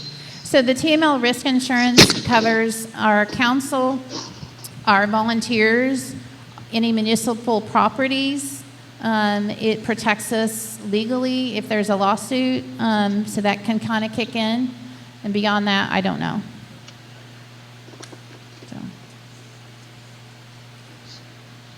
So we're talking about $325 or so a year for a couple $100,000 more. I don't know if that's, Tom, what do you think? Well, the way these lawsuits work is if there's an issue, they first look and see how much money you have, and that's what they'll sue you for. So if you have $500,000, guess what they'll sue you for? $500,000. Okay, so we want the $100 policy then. Yeah. In fact, I'll have to say, there's a lot of times that where I work, we would not take that, because all that does is encourage people to sue. If they don't have the money there, they won't sue. If they have a lot of money, they'll sue for a lot. So my advice is you take the lower amount and then don't worry about it, because if somebody gets injured or whatever, they see that's all they got to sue, the lawyer will say, not worth it. Here's a point. We don't have a lot of liabilities. No, So not yet. I think we start off small. We're a growing city. Let's start with the smallest one. Well, that's what we have right now, right? We have the $300,000 policy? Well, the policy went up because of, where is that, number 12? I think it was, hang on, let me. I mean, what is our coverage level right now, though? Is it 500,000 or 3? It is 500,000, but okay. it went up, and a lot of that has to do with, I think the law enforcement is part of that, and we don't have any law enforcement, but they wouldn't let us exclude it last time. they wouldn't let us exclude it, and so the rates went up. So Simeon, here's your chance. You want to be our cop? Simeon. What, I We got missed law what you enforcement said. coverage. You could get it. Oh, yeah, thank goodness. I mean, now we have it. Yeah, I'm in favor of the cheaper one, too. Yeah, What I Mr. think Tom that. said I makes kind of sense. am as well. Do we have discussion on this, citizen? None. That's a first. Okay, I make a motion, we opt for the $300,000 TML I second liability it. policy. Just real quick, can we take a glance around the room and make sure that we didn't miss anybody who signed up? Because that would be very unusual. Nobody's jumping up and down. Yeah. There's nobody, yeah. They're leaving. Okay. So we have a motion from Jaffe, seconded by Fowler, or By Anderson, Tom. excuse me, to accept the lower amount of the $300,000 worth of town coverage, and that's $1,123 annually. All those in favor? And that passes with Vincent abstaining. All right. Moving on. 13, discuss and consider an amendment to ordinance number 2021-10, the town solid waste ordinance, to add an applicability section and providing an effective date. So in our workshop, we went over the verbiage on that, and I think Councilmember Jaffe has that. And would you go ahead and read that, sir? Yes, so section 4 would be added to the current ordinance, and in a separate place in the franchise agreement, it would read applicability. This ordinance shall apply to any property or easement that abuts any roadway, including but not limited to private roads, county roads, state roads, and town roads within the town's incorporated boundaries where solid waste might be collected. Okay, so that's the motion. Is there a second for that? Second. Citizens. Oh, yeah. Oh, Thank you. sorry, I do have a headache tonight. I apologize. So, so that is, there it is. We've discussed it in workshop, but we want to give our citizens, Chad West, do you want to speak on that? He's passing. Okay. Kinsey? Okay. Pass. All right, so, okay, Got a motion? there's Got a second? motion, Vote. and who seconded? He made a motion for that, read that off, who seconds? I'll second it. Councilmember White seconds that, all those in favor? And that passes 4 with Vincent abstaining. All right, number 14, discuss and consider an amendment to the standard form non-exclusive solid waste franchise agreement to more clearly define the agreement's application. And this is the same language. Again, the franchise agreement is the one that the solid waste vendors sign, which gives them the payment dates and all of that. And so it's the same language. You want to read that again, please?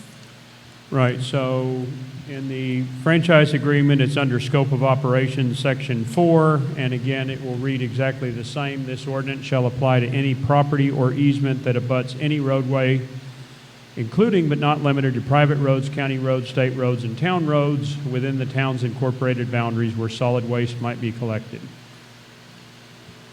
Okay, we have Chad West, Kinsey Salisbury. Okay, they're passing. I'll make He's the making the motion. motion. Who seconds? No, I second it. Anderson seconds that. All those in favor of that motion amendment to the franchise, and that passes 4 with Vincent abstaining. Okay, we said that we were going to move number 4 down to the end of the meeting at number 15. So that one is discuss and take action on the creation of a list of residents of the town of Poetry who are subject to the town's solid waste regulations and distribution to the town's approved solid waste vendors. So Terry, that was your request because you wanted us to vote on the other 2, so are you Well, okay? we were getting the cart in front of the horse. Now we have the 2 amendments, but we need a list of the citizens because we didn't allow it the first time. I think we had talked about allowing Councilmember Jaffe and Councilmember Fowler to Create the list. tweak the list as needed. Have it reviewed by the attorney. Have it reviewed by the attorney, and then put a date on it saying, okay, as of this date is correct, because it will be constantly moving or changing. How often are we Yeah, I think we expecting that list to be updated? That's a really good question, Councilmember Benson. As we find discrepancies. Well, that's fair, Terry, but that could be daily. So, and that's an Well, we unreasonable only burden meet for monthly, so I'm not going to commit to anything more vendors. than that. But, I mean, do we need to review should we it? say quarterly? Quarterly Or, is what I'm thinking. you know, Review it quarterly. Well, like when okay, so they're supposed to pay they're supposed to come up with their list quarterly with their franchise fee payments. So that might be a good time to give them an updated list. That's just a thought. Give that to her. So any thoughts on that? So actually, so July the 10th is the date that they're supposed to have their franchise fees and their lists provided to the town via the ordinance. So it might be a good goal date. Now, some of them come a few days before, but maybe we back off on that July the 5th or something and have that ready for them. Terry, you going to propose a motion? I want to hear the citizens first. Oh, we have citizen So on comments? number 4, okay, so Chad West.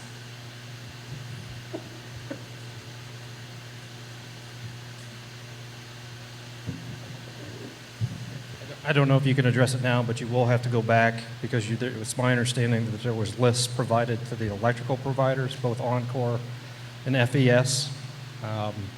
You're now defining a list of what a resident is and making sure that that list actually matched to make sure that the franchise fees that the electrical service is providing was actually you had the authority to do. I am so sorry. I couldn't hear that. Is there?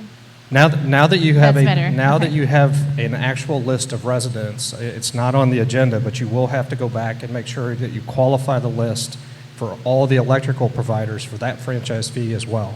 So that's a whole nother definition, but you're right, and that Right. will take more time later with legal. so. Because if you may not have had the authority to charge the franchise fees at that time. Well, at the time we did apparently, but we're tweaking it. So, I mean, the list that we currently have is not changed except for maybe deceased.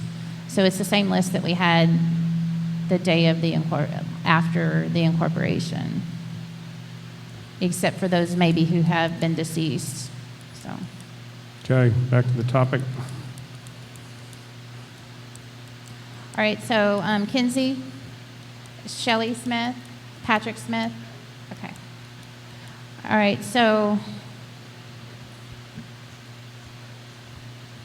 I'll we've make got a several motion. different things here going. Yeah. I'll make a motion that I, with the help of Jaffe, will create a list of residents in quotations for a reason. This is only defining residents who are subject to the town's solid waste regulation and distribution. That's correct. And as part of that, Tara will provide us electronic copies of what you gave me, so we're not retyping things. I don't really want that in the motion. She's agreed to that, but yeah. Yeah. I'm not going to create it without that list. Okay. Do we want to? Okay. Do we I guess need to the goal include to is, send it to the attorney in the motion? Or is that just part of our due I think that's diligence just in part of creating it. the list? So the motion is to allow Councilmember Jaffe and Councilmember Fowler to work on tweaking the resident list, subject to legal, and providing that to the solid waste regulators once we sign the updated, Through Councilman Anderson. yeah, through Councilman Anderson. All right, all those in favor? We have a second on it? I'll second it. I thought, I'll you second seconded it, okay. Okay, we'll vote again. And that passes 4-0. Councilmember Vincent abstaining because he's not visible. All right. We've got general public comments. Jack Sinkovich. Chad West. Catherine Hardwick. Chad McFarland. Kevin Sinkovich. Kinsey Salisbury. Shelley Smith. It is hot, too. Yeah, it's getting hotter. On the upside, I think I lost 3 pounds tonight, so. Okay, I have a request that you guys create a special webpage just for the ordinances. Can you hear me okay? So if you would just, as we pass ordinances, post them on the website so that they're easy to find. I requested copies of ordinances for over a month and haven't gotten them, so it would be easy. I wouldn't have to bother anybody. And then also, I have a question. When I send something to an email that has everybody's name on the to list, are you not allowed to respond because then that has the open meetings Yes, 6 ma'am. people thing? We cannot respond. So I will now send you things one person at a time. Yes, ma'am. Good to know. Okay, awesome. That's it. We can't reply all. We can reply directly to you, and I have on some things, I think. Well, it would have been nice if somebody had replied, so just throwing that out there. I know it's late, and I'm getting So the snarky. Open Meetings Act carries with it criminal prosecution, so we're terrified of it. But But yes, if we had a secretary, that would really make things a lot easier. The secretary is meant to be the go-between because, you know, we can't we can't have quorum. Yeah. And so, because we don't have a secretary, so I was told by legal that if, say the secretary is there for 1 day a week, then your business days on your public informations accrues like it could be up to 10, you get 10 business days, but that business day maybe 10 weeks then. Does that make sense? Oh, that's just wrong.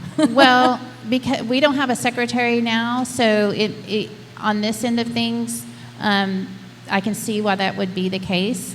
Hey, here's a thought. How about one of y'all do an automatic reply that says, we got it, and we're sending it to the secretary or something, and it could be 10 weeks before you hear back. Just so I know that it actually didn't, you know, Got it's it. not on Mars somewhere. Just a thought. Okay, it is a good goal to put the ordinances online. A lot of cities do that. We just simply do not have the manpower to do that at this time, but it is a good goal. Mike Griffin. Okay. All right. In this very hot meeting at 10:32 is now adjourned.